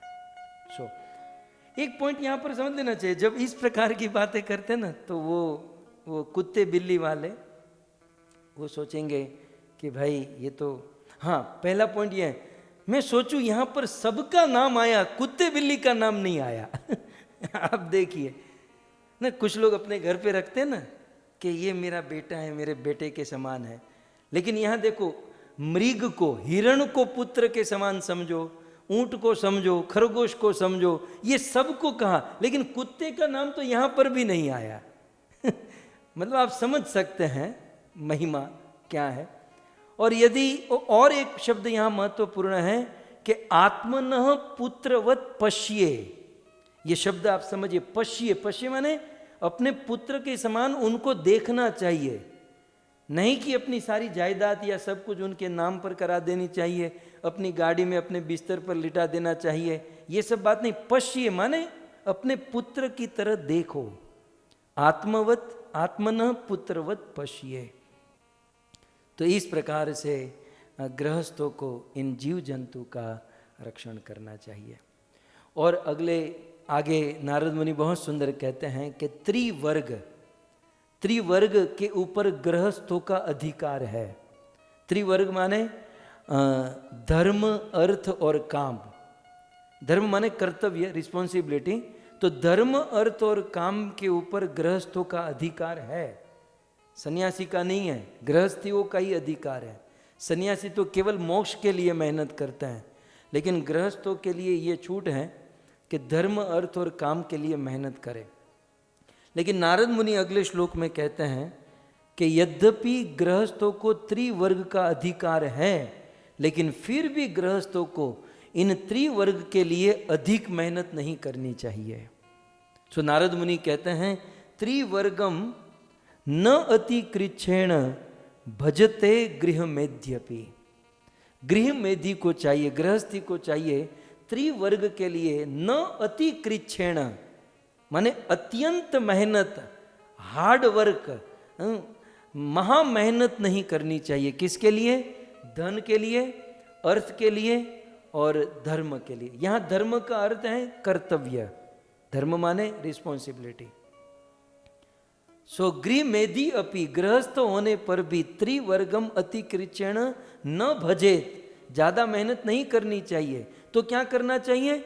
यथा देशम यथा कालम यथा देव उपपादितम। गृहस्थों को चाहिए देश, काल, पात्र और देव, भाग्य के अनुसार जो मिले उसी को स्वीकार करना चाहिए। तो देखिए गृहस्थों को एक बहुत सुंदर समझाया जा रहा है कि ज़्यादा हार्डमारी नहीं करनी है, ज़्यादा भागदौड़ नहीं करनी है, हमें भाग्य के ऊपर छोड़ना है। और किस प्रकार से मैनेज करना है? मान लो आप भारत में रहते हो और आप मुंबई में रहते हो और दिल्ली से किसी ने आपको मुंबई पार्सल भेजा है और आपको बता दिया कि आपका पार्सल आने वाला है, तो अब आपको क्या करना चाहिए कि सीधे वो कुरियर की जो ऑफिस है वहाँ जाकर अपने पार्सल को रिसीव कर लेना है। ये एक स्टाइल हुई। लेकिन दुनिया क्या करती है, वो प्रत्येक कुरियर में जाते हैं, प्रत्येक ट्रेन में जाते हैं, प्रत्येक बस में खोजते हैं मेरा पार्सल आया, मेरा पार्सल आया, भाई यहाँ मेरा पार्सल आया, यहाँ मेरा पार्सल आया। वो तो परेशान हो जाएगा। वो दिन भर सभी दुकानों में घूमे, सभी बसों में घूमे, सभी ट्रेनों में घूमे, मेरा पार्सल करे, तो उसको पार्सल तो मिलेगा, लेकिन वो एक ही, वही जो एक पार्सल भेजा है वही मिलेगा। और यदि कोई व्यक्ति दिन भर ये परिश्रम न करे और सीधे उस पार्सल की ऑफिस में जाकर उसे लेकर आए, तो जो भाग्य में जो पार्सल निकला है वो मिल गया। तो हमारे भाग्य में, हमारे जीवन में जो कुछ भी मिलने वाला है वो पार्सल हो चुका है। वो देव ने, यहां पर देव उपपादितम, अंतिम शब्द देखिए, हमारे पूर्व जन्म के या पूर्व के कर्म के अनुसार वो हमारा प्रारब्ध बन चुका है, वो पार्सल बन चुका है और वो पार्सल भेज चुके हैं। अब हमें क्या करना है, मेहनत करनी है। लेकिन कौन सी मेहनत करनी है कि जो पार्सल हमारा कर्म रूपी कमंडल जो किसी ने भेज दिया है, केवल उसी को प्राप्त करना है, दैट्स ऑल। ज्यादा भाग दौड़ या ज्यादा महा मेहनत परिश्रम, ये एनर्जी वेस्ट नहीं करनी है। हम जब भी जॉब करने या बिजनेस करने जाते हैं तो क्या थिंकिंग होना चाहिए, भाग्य में जो लिखा है वो हम लेने जा रहे हैं। मैं मेहनत करूंगा, ये करूंगा, वो करूंगा, इससे कुछ नहीं होता। मेहनत करनी है, लेकिन जो भाग्य में होगा उतना ही मिलेगा। और जब भाग्य में लिखा है, पार्सल पर जो डेट है उसी डेट पर मिलेगा। श्री प्रहलाद महाराज यूं तो 5 साल के थे, लेकिन बात बहुत बड़ी कर गए। प्रहलाद महाराज ने अपने मित्रों को कहा, सुखम ऐन्द्रियकम देत्या देह योगे न देहि नाम। हे मेरे मित्रों, जैसे हम लोग बिना मेहनत के हमारे जीवन में दुख आते हैं, मुझे आप बताइए कौन व्यक्ति रोज सुबह घर नहा धोकर निकलता है कि आज दुखी होकर आना है, आज ना, आज 2-5 का थप्पड़ खाकर, 2-5 की गाली खाकर और 200-500 का लॉस करके घर आना है? कोई ऐसा सोचेगा? कोई ऐसा नहीं सोचता कि मुझे दुखी होना है। लेकिन और दुखी होने के लिए कोई मेहनत भी नहीं करता, कोई ऐसा प्रयास भी नहीं करता कि मैं दुखी हो जाऊं। तो किसी की इच्छा भी नहीं है और प्रयास भी नहीं है, लेकिन फिर भी बिना इच्छा के और बिना प्रयास के हमारे जीवन में दुख आते हैं। बिना प्रयास और बिना मेहनत के जब दुख आते हैं, तो वैसे ही बिना मेहनत और बिना प्रयास के सुख आएगा। भाग्य में लिखा है, केवल उसी को लेना है। जैसे बिना प्रयास के दुख आते हैं, वैसे बिना प्रयास के सुख मिलेगा। बस केवल जो भाग्य में है, जो तकदीर में है, उसे हमें उठाना है। और हम भी काम करें तो एक भगवान की ये दुकान है, भगवान का ये संसार है, और उसमें हम दास बनकर, उनके प्रतिनिधि बनकर, एक मैनेजर बनकर, एक कारीगर बनकर हम करें, ताकि हमें अभिमान न हो और हमें कोई चिंता न हो। बिजनेसमैन को जितनी चिंता होती उतना जॉब करने वाले को नहीं होती। और उसका बिजनेस हो या न हो, हमें क्या, हमारी तो सैलरी मिलने वाली है? तो बस हमें भगवान का सेल्समैन बनकर जीवन बिताना है कि हम जो भी करें सब भगवान का है, वो दे न दे, जो भी प्रॉफिट लॉस है वो ईश्वर को है, मुझे क्या है। तब हम इन चिंता से मुक्त हो जाएंगे। और हम देखते हैं कि हम भगवान को आश्रित रहकर, जब, यद्यपि यहाँ पर श्लोक में लिखा है, आप देखिए कि यथा देशम यथा कालम यावत देव उपपादितम। हमारे कर्म में जो लिखा है, हमारे भाग्य में जो लिखा है, हमें उतना ही मिलने वाला है। और देगा कौन? देव देगा, देवता देंगे। और कब, कहां देंगे? बोले यथा देशम यथा कालम। वो उचित देश, उचित स्थान पर, और यथा कालम, उचित समय पर वो देंगे। वो हर समय आप रोज सब दिन होत न एक समान है, रोज नहीं मिलता। यथा देश यथा काल, उसका भी एक समय होता है, उसका भी एक स्थान होता है। तो कर्म के अनुसार हमें देवता प्रदान करते हैं। लेकिन यहां पर देव का अर्थ एक आचार्य ने कहा कि देवताओं को अपॉइंट किया है भगवान ने, तो देवता भी मैनेजर है और एज ए मैनेजर देवता हमें हमारे कर्म का फल देते हैं, तो हमें हमारा कर्म का फल मिलेगा। लेकिन उसके ऊपर भगवान बैठे हैं और भगवान चाहे तो वैसे हमारी जो जॉब है, जो सैलरी है, मतलब जो कर्म में है, वो देवता देते रहते हैं।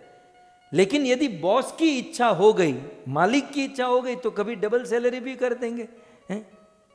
तो ये पॉइंट यहां पर ये समझना है कि जो भाग्य में है वही मिलेगा, लेकिन भगवान यदि प्रसन्न हो गए तो भाग्य से ज्यादा दे सकते हैं, और वे भगवान प्रसन्न होंगे भक्ति करने से। सो इस प्रकार भाग्य के अनुसार देवता देते हैं, लेकिन देवता के ऊपर भी भगवान बैठे हैं। और इसका ज्वलंत प्रमाण है समुद्र मंथन। समुद्र मंथन में देवता और असुरों दोनों ने मेहनत की, दोनों समान शक्तिशाली, समान पढ़े लिखे, समान मेहनत, समान क्वांटिटी भी समान, सब कुछ, वह स्थान भी एक, पात्र भी एक, सब कुछ एक, लेकिन फल मिला मात्र देवताओं को, असुरों को नहीं मिला। क्यों? क्योंकि देवता भगवान के आश्रय में थे, भगवान की भक्ति में थे। सो यहाँ पर हमारे भाग्य में जो लिखा होगा वही हमें मिलेगा, और भाग्य से अधिक चाहिए तो परिश्रम न करे, भजन करे, भक्ति करे। भगवान प्रसन्न हो गए तो भाग्य से अधिक दे सकते हैं, बाकी विधाता के लेख में कोई बदलाव नहीं कर सकता है। सो इस प्रकार से नारद मुनि ने निवेदन किया। अब नारद मुनि बहुत बड़ी बात करने जा रहे हैं। नारद मुनि कहते हैं अगले श्लोक में, अश्वाध्यांते अवसायिभ्य कामान संवि भजेत यथा अप्ये कामात मनोदाराम नृणाम सत्व ग्रहो यतः। तो इस प्रकार वे कहते हैं कि अपने घर पर जो भोजन बनता है, भोजन की प्रथम रोटी गाय को खिलाए और भोजन की अंतिम रोटी कुत्ते को खिलाए, मतलब कुत्ता जहाँ रहता है वहाँ खिलाकर आ जाए। सो यहाँ पर यही कहते हैं, आश्व यथा संविभजेत, ये भोग पदार्थ जो है इन पशुओं में हमें बांटना चाहिए। प्रथम रोटी गाय की, अंतिम कुत्ते की। हमारे वेदों में, हमारे शास्त्रों में भी यह सब लिखा गया है। तो ये करना चाहिए। और फिर दूसरा, हमें हमारे बच्चों को भगवान की सेवा में लगाना चाहिए। और दूसरी लाइन में कहते हैं, अपि एकात मनोदाराम, यदि अपि हमारी पत्नी के साथ हमारी एकता है, मतलब एकात्म हो चुके हैं, लेकिन ऐसी जो हमारी पत्नी है, निर्णाम सत्व ग्रहो यतः, हमारी पत्नी को भी भगवान की सेवा में लगाना चाहिए। जैसे पत्नी का धर्म होता है ना, वो सेवा करती हैं, वो पति की सेवा करती हैं, तो पति को चाहिए कि टोटल पत्नी को अपनी सेवा में न रखें, पति खुद कंसीडर करे और अपनी पत्नी को भगवान की सेवा में डाइवर्ट करे कि भाई मुझे आवश्यकता नहीं, तुम भगवान की सेवा करो। इवन हमें जो कुछ ज़रूरत होती है, हमारी जो मेहनत है, वो पत्नी से कम करा के उनका जो कोटा है वो भगवान की सेवा में डाइवर्ट करना चाहिए। तो बहुत सुंदर कहते हैं, गृहस्थों में पतियों के लिए ये बहुत सुंदर बात है कि पतियों को चाहिए कि अपने लिए कम मेहनत कराकर अपनी पत्नी को भगवान की सेवा में लगाए। इसके पीछे श्लोकों की बिल्कुल बरसात है कि पत्नी को सेवा में क्यों स्पेशली कहा गया। ऐसा नहीं कहा कि पत्नी को चाहिए कि पति को सेवा में लगाए, यहाँ कहा है कि पति को चाहिए कि अपनी पत्नी से कम मेहनत करवाए, कम परिश्रम करवाए, अपना कोटा कम रखे और वह सारा भगवान और साधु संतों की सेवा में पत्नी को डाइवर्ट करे। क्यों?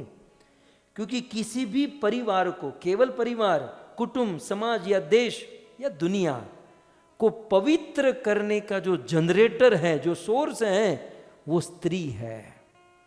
घर की पत्नी पवित्र होगी, घर की पत्नी को फैसिलिटी देंगे। वो एक बात समझ लीजिए, घर में यदि पत्नी या स्त्री प्रसन्न है तो पूरा घर प्रसन्न है, और पत्नी यदि दुखी है तो आप चाह कर भी कुछ भी कर लो, घर का कोई सदस्य सुखी नहीं हो सकता।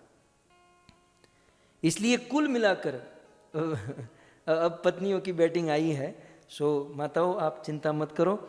मैं महाभारत में उतर जाऊंगा ना, पितामह भीष्म ने तो बहुत कहा। पितामह भीष्म ने युधिष्ठिर महाराज को बहुत समझाया कि देख युधिष्ठिर, मैं तो जा रहा हूं, तू अभी राजा बन रहा है, तो राजा का धर्म है, पतियों का धर्म है, अपने घर पर अपनी माँ हो, अपनी पत्नी हो, अपनी बेटी हो, उनकी रक्षा करना। भीष्म ने यह नहीं कहा कि बाकी बच्चों की, बच्चे तो व्हाट्सएप फेसबुक देखकर वो तो अपना कर लेंगे, रक्षा करने की बात जो है ना वो पत्नी और बेटियों की है। और वहां पर पितामह भीष्म ने बहुत कुछ बताया कि सारा घर का तंत्र जो है वो पत्नी के हाथों में होता है, क्योंकि जैसा अन्न वैसा मन। हम सब लोग प्रसाद अन्न ग्रहण करते हैं, पत्नी जो होती है या कोई भी हम जिसके हाथों से भोजन खाते हैं, भोजन बनाते समय भोजन बनाने वाले के मन में जो विचार, जो चेतना, जो पवित्रता है वही खाने वालों में आएगी। सो घर के लोग कैसे, घर में जो पत्नी है वैसे। ये किसी ने झूठ नहीं कहा, सफल आदमी के पीछे स्त्री का हाथ होता है, बिल्कुल सत्य बात है, ये हमारे वेद का सिद्धांत है। सो पत्नी का ध्यान रखना चाहिए, पत्नी को सुखी रखना चाहिए, उनको प्रसन्न रखना चाहिए, और उनसे से ज़्यादा भगवान की और साधु संतों की सेवा करानी चाहिए। क्योंकि एक पत्नी यदि भक्त हो गई या पवित्र या उनकी चेतना शुद्ध हो गई, तो आज नहीं तो कल घर पर सब लोगों की चेतना शुद्ध हो जाएगी। सो इस श्लोक में कहा गया अपि एकात्म मनोधारा। नारद जी क्या कहते हैं, युधिष्ठिर यद्यपि ये तेरी पत्नी है और इस पर तेरा ही अधिकार है, अपि एकात्म मनो, ये तेरी ही पत्नी, एकात्म मनो मतलब तू ही इसका अधिकार है, लेकिन फिर भी निर्णाम स्वत्व ग्रहो यत, फिर भी उसे भगवान की सेवा में लगाना चाहिए, स्वयं बलिदान देकर। हालांकि लोग बोलते हैं कि मेरी पत्नी भगवान की सेवा, लेकिन कोई करते नहीं, अपनी ही सेवा कराते हैं। मुझे ये खाना, ये पीना, ये बनाओ, यही चलता है।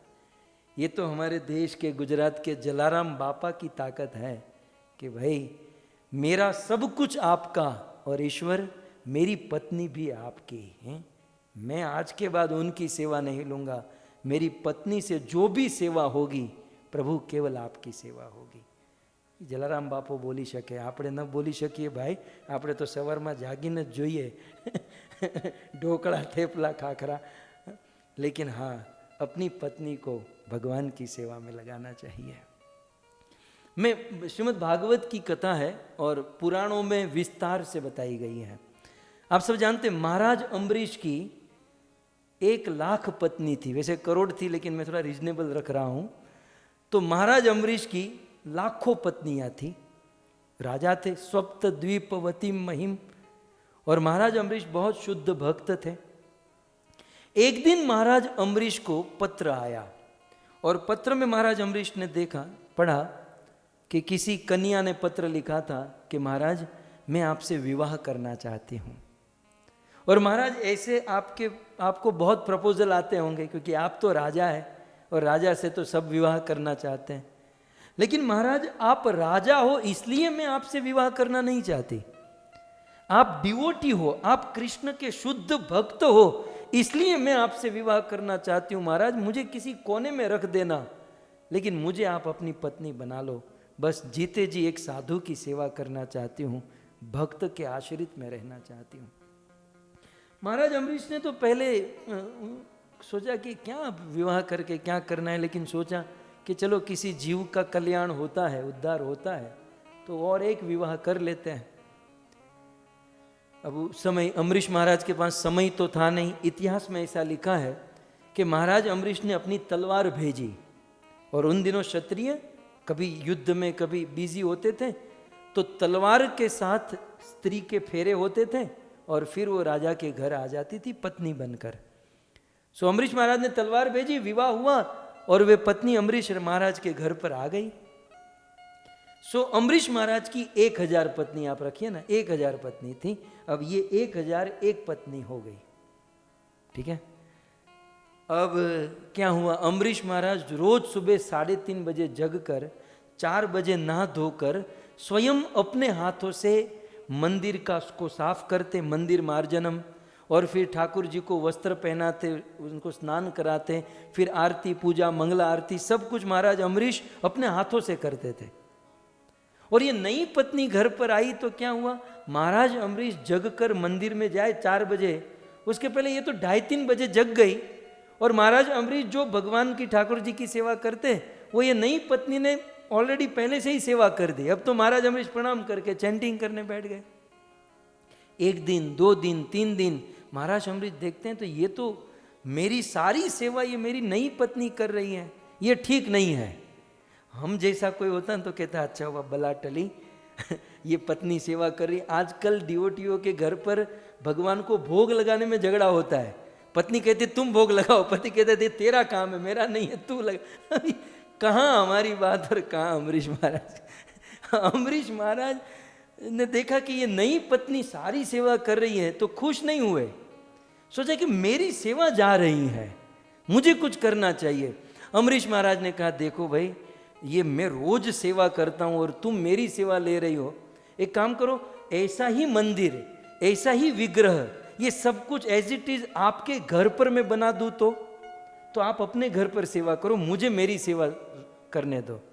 बोले ठीक है महाराज जैसी आपकी इच्छा। तो एज इट इज वैसा ही मंदिर महाराज अम्बरीश ने अपनी नई पत्नी के घर पर रखवा दिया। अब तो क्या होता, अब दोनों ब्रह्म मुहूर्त में जगते, मंगला आरती में जगते, महाराज अम्बरीश अपने ठाकुर जी की सेवा करते हैं, उनकी नई पत्नी अपने ठाकुर जी की सेवा करती है। अब महाराज अम्बरीश की सारी सेवा पूजा साधना सब कुछ हो गई और सोचते हैं कि मेरा तो हो गया, लेकिन मेरी नई पत्नी ने ठाकुर जी को कैसे सजाया होगा, ठाकुर जी को कैसे वस्त्र पहनाए होंगे, चलो ना मैं जाकर देखूं। तो महाराज अम्बरीश अपनी नई पत्नी के घर पर जाते और फिर ठाकुर जी का दर्शन करते, बैठते, सत्संग होता। 1 दिन 2 दिन 3 दिन 4 दिन सारी पत्नियां देखने लगी कि ये नई पत्नी क्या लेकर आई है, क्या करती है कि राजा उसी के घर पर जाते हैं। क्योंकि अम्बरीश महाराज की 1000 पत्नी थी, यदि एक दिन एक पत्नी को अलॉट करे तो एक पत्नी का चांस 3 साल में एक बार आए। आप देखो 365 दिन तो 1000 पत्नी एक एक दिन महाराज अम्बरीश देंगे एक एक पत्नी को, तो एक पत्नी को आज मिलेंगे तो 3 साल के बाद अम्बरीश महाराज उनके घर पर जाएंगे। तो इन पत्नियों ने देखा कि हमारे घर पर तो 3 साल में एक बार आते हैं और ये नई पत्नी के घर पर रोज जाते हैं, आखिर मामला क्या है? तो ये सारी पत्नियां एक दिन उस नई पत्नी के घर पर गई और उनको पता चला कि सुंदर सा मंदिर है और ये मंदिर दर्शन करने के लिए आते हैं। अब तो क्या था, अब तो फलानी ने ये लाल रंग की साड़ी ली है तो मुझे भी चाहिए स्त्रियों को। तो इन पत्नियों ने अपने पति को महाराज अम्बरीश को मैसेज भेजा कि देखो हमें भी आप जैसा मंदिर चाहिए, हमें भी ऐसे ठाकुर जी चाहिए, तो कृपया करके हमारे घर पर भी ऑर्डर करवा दो। तो राजा तो खुश हो गए, चलो इतने सारे लोग सेवा भक्ति करेंगे। 1000 मंदिर का ऑर्डर दिया और वृंदावन लोई बाजार से 1000 डीटी मंगाए और सब कुछ स्थापना हुई। अब क्या हुआ, अब तक तो एक पत्नी कर रही थी, अब हजारों पत्नी सुबह ब्रह्म मुहूर्त में जगकर ठाकुर जी को स्नान कराना, वस्त्र पहनाना, मंगला आरती पूजा और फिर राह देखती थी कब आएंगे। तो अब महाराज अम्बरीश उस नई पत्नी के घर पर, फिर दौड़कर दूसरी पत्नी के घर पर, तीसरी चौथी, क्योंकि उनको ठाकुर जी का दर्शन करना था। तो जैसे हम लोग ब्रज में जाते हैं और कैसे तेज गति से सभी मंदिरों में दर्शन करते हैं, वैसे महाराज अम्बरीश एक दिन में हजारों के घर पर दर्शन करते थे। राजा थे, भगवान की शक्ति थी तो तेज गति से सब कुछ पूरे। अब वो बिजी हो गए दर्शन करने में। तब महाराज की प्रजा सोचने लगी कि यार महीने में एक बार सभा लगती है और राजा आते हैं सभा में और हमें दर्शन देते हैं और सब कुछ कामकाज होता है, लेकिन राजा तो अब सभा में भी नहीं आते, मामला क्या है? प्रजा ने सोचा कि ये पत्नियों के घर पर मंदिर हैं, डिटीज हैं और वे सेवा करती हैं तो उनका दर्शन करने के लिए जाते हैं। प्रजा ने सोचा हमारे घर पर भी यदि मंदिर आ जाए, डिटीज आ जाए तो राजा हमारे घर पर भी आएंगे। महाराज अम्बरीश के राज्य में जितने भी लोग थे सब ने लोई बाजार में ऑर्डर दे दिया कि भाई हमारे घर पर भी भेजो, जितना पैसा हो उतना, राजा हमारे घर आना चाहिए। तो अम्बरीश महाराज के राज्य में सभी लोगों के घर पर मंदिर की स्थापना हुई, ठाकुर जी की स्थापना हुई। अब तो राजा और बिजी हो गए अपनी नई पत्नी के घर पर, 1000 पत्नी के घर पर, और प्रजा उनके राज्य में सभी के घर पर महाराज अम्बरीश भगवान का दर्शन करने हेतु जाने लगे। अब तो प्रजा भी बिजी हो गई, ठाकुर जी की सेवा पूजा सब लोग इसी में लग गए। तो अब एक राजा का दूसरे राजा के साथ इंपोर्ट एक्सपोर्ट होता था उन जमाने में भी, है ना, दूसरे देश के साथ कम्युनिकेशन इंपोर्ट एक्सपोर्ट होता था, वो बंद हो गया। महाराज अम्बरीश के राज्य से इंपोर्ट एक्सपोर्ट बंद हो गया तो बाजू के कंट्री के जो लोग थे वो भी चिंता में पड़ गए, यार भारत से ये सब नहीं आएगा तो हमारा देश नहीं चलेगा, तो आखिर मामला क्या है। तो विदेशी सत्ता आई और आकर देखे राजा और पूरी प्रजा बिजी कहाँ हो गई, और राजा को हमारे साथ कम्युनिकेशन जरूरी है। तो पता चला कि राजा वहीं जाते हैं जहाँ पर मंदिर और ठाकुर जी का विग्रह होता है। तो दूसरे देश में भी लोगों ने अपने घर पर मंदिर बनवाए, ठाकुर जी का विग्रह की सेवा करने लगे। पुराण में लिखा है भक्तों, मैं पुराण के श्लोक की बात कर रहा हूं, कि एक दिन ऐसा आया कि इस ब्रह्मांड में जितने भी घर थे सभी घरों में मंदिर और राधा कृष्ण के विग्रह और उनकी सेवा भक्ति उपासना होने लगी। और महाराज अम्बरीश पूरे ब्रह्मांड को लेकर वैकुंठ में गए थे। अब यदि मैं आपको पूछूं, अब प्राण अब बाकी है अभी, अब मैं आपको पूछूं, पूरे ब्रह्मांड वैकुंठ में गया, पूरा ब्रह्मांड भक्ति करने लगा, इसके पीछे कारण कौन है? एक दिन के समय में पूरे ब्रह्मांड को डिवोटी बना दिया, पूरे ब्रह्मांड को सेवा में लगा दिया और वैकुंठ पहुंचा दिया। इसके पीछे कारण क्या है? आप कहोगे अम्बरीश महाराज, वो तो पहले से ही थे, अम्बरीश महाराज तो थे ही और वो सेवा साधना पूजा करते थे, ब्रह्मांड तो नहीं बना। कारण एक ही था, अम्बरीश महाराज की वो नई पत्नी, एक स्त्री ने पूरे ब्रह्मांड को भक्त बना दिया। इसलिए यहां पर कहते हैं कि युधिष्ठिर अपि एकात्म मनोदारा, यद्यपि ये तुम्हारी पत्नी है, तुम्हारा अधिकार है, लेकिन अपनी पत्नी को ऐसी सेवा में लगा दो, तुम्हारे घर का, तुम्हारे कुटुंब का, तुम्हारे समाज का, पूरी दुनिया का उद्धार हो जाएगा। अपनी पत्नी को लगा दो। सब हमारे आचार्यों ने, शिल प्रभुपाद जी ने प्रयास किया, और लगभग जितने भी आचार्य हुए उन्होंने अपनी पत्नी को भगवान की सेवा में, भगवान की भक्ति में लगा दिया। बहुत सुंदर नारद मुनि कहते, कुछ लोग कह सकते हैं यार बाकी सब ठीक है, ये थोड़ा कठिन है, यहाँ तो पानी भी मंगाते हैं तो प्रॉब्लम होती है, और आप कहते हो इसको सेवा में लगाओ। तो अब देखिए नारद मुनि अब सिक्सर बिल्कुल बाउंड्री के बाहर डाल रहे हैं। अभी नारद जी कहते हैं, जहियाद यदर्थे स्वान प्राणान, जिस स्त्री के लिए बंदा अपना प्राण तक त्याग देता है, बाउंड्री के बाहर जा रहा है अभी ये बोल नारद जी का। जहियाद यदर्थे स्वान प्राणान, जिस स्त्री के लिए, जिस पत्नी के लिए व्यक्ति अपने प्राणों को त्याग देता है, हन्याद वा पितरम गुरु, या जिस पत्नी के लिए अपने पितरों को मार देता है, अपने गुरुओं को मार देता है। अब इतिहास के पत्ते मुझे खोलने नहीं है, कल खोलेंगे कि स्त्री के लिए क्या क्या हुआ, लेकिन यहां पर नारद कहते हैं जिस स्त्री के लिए, जिस पत्नी के लिए लोग अपना प्राण त्याग, आत्महत्या तक कर लेता है, अपने पितरों की हत्या कर देता है, अपने गुरुओं की हत्या कर देता है, तस्याम स्वस्त्वम प्रियाम जहियाद, ऐसी स्त्री की आसक्ति को, ऐसी स्त्री को यदि कोई भगवान की सेवा में लगा दे तो यह तेन अजितो जित, वह आदमी अजीत, भगवान का एक नाम है अजीत, उस अजीत भगवान को भी जीत लेता है। कितनी बड़ी बात कर दी। भगवान को कोई जीत सकता है? भगवान को, कृष्ण को, विष्णु को कोई नहीं जीत सकता, इसलिए भगवान का नाम है अजीत। लेकिन उस अजीत भगवान को भी आदमी जीत लेगा। कौन आदमी जीत लेगा? जो अपनी पत्नी को भगवान की सेवा में लगा देगा। आप सभी भक्तों ने बड़े भाव से, बड़े प्रेम से, धैर्य से इस कथा का श्रवण किया। आप सभी भक्तों का धन्यवाद। आइए जय जयकार के साथ हम आज के सत्र को विराम करें। ग्रंथराज श्रीमद् भागवतम महापुराण की, श्री कृष्णचंद्र भगवान की, जगत गुरु श्रील प्रभुपाद की, निताय गौर प्रेमानंदे।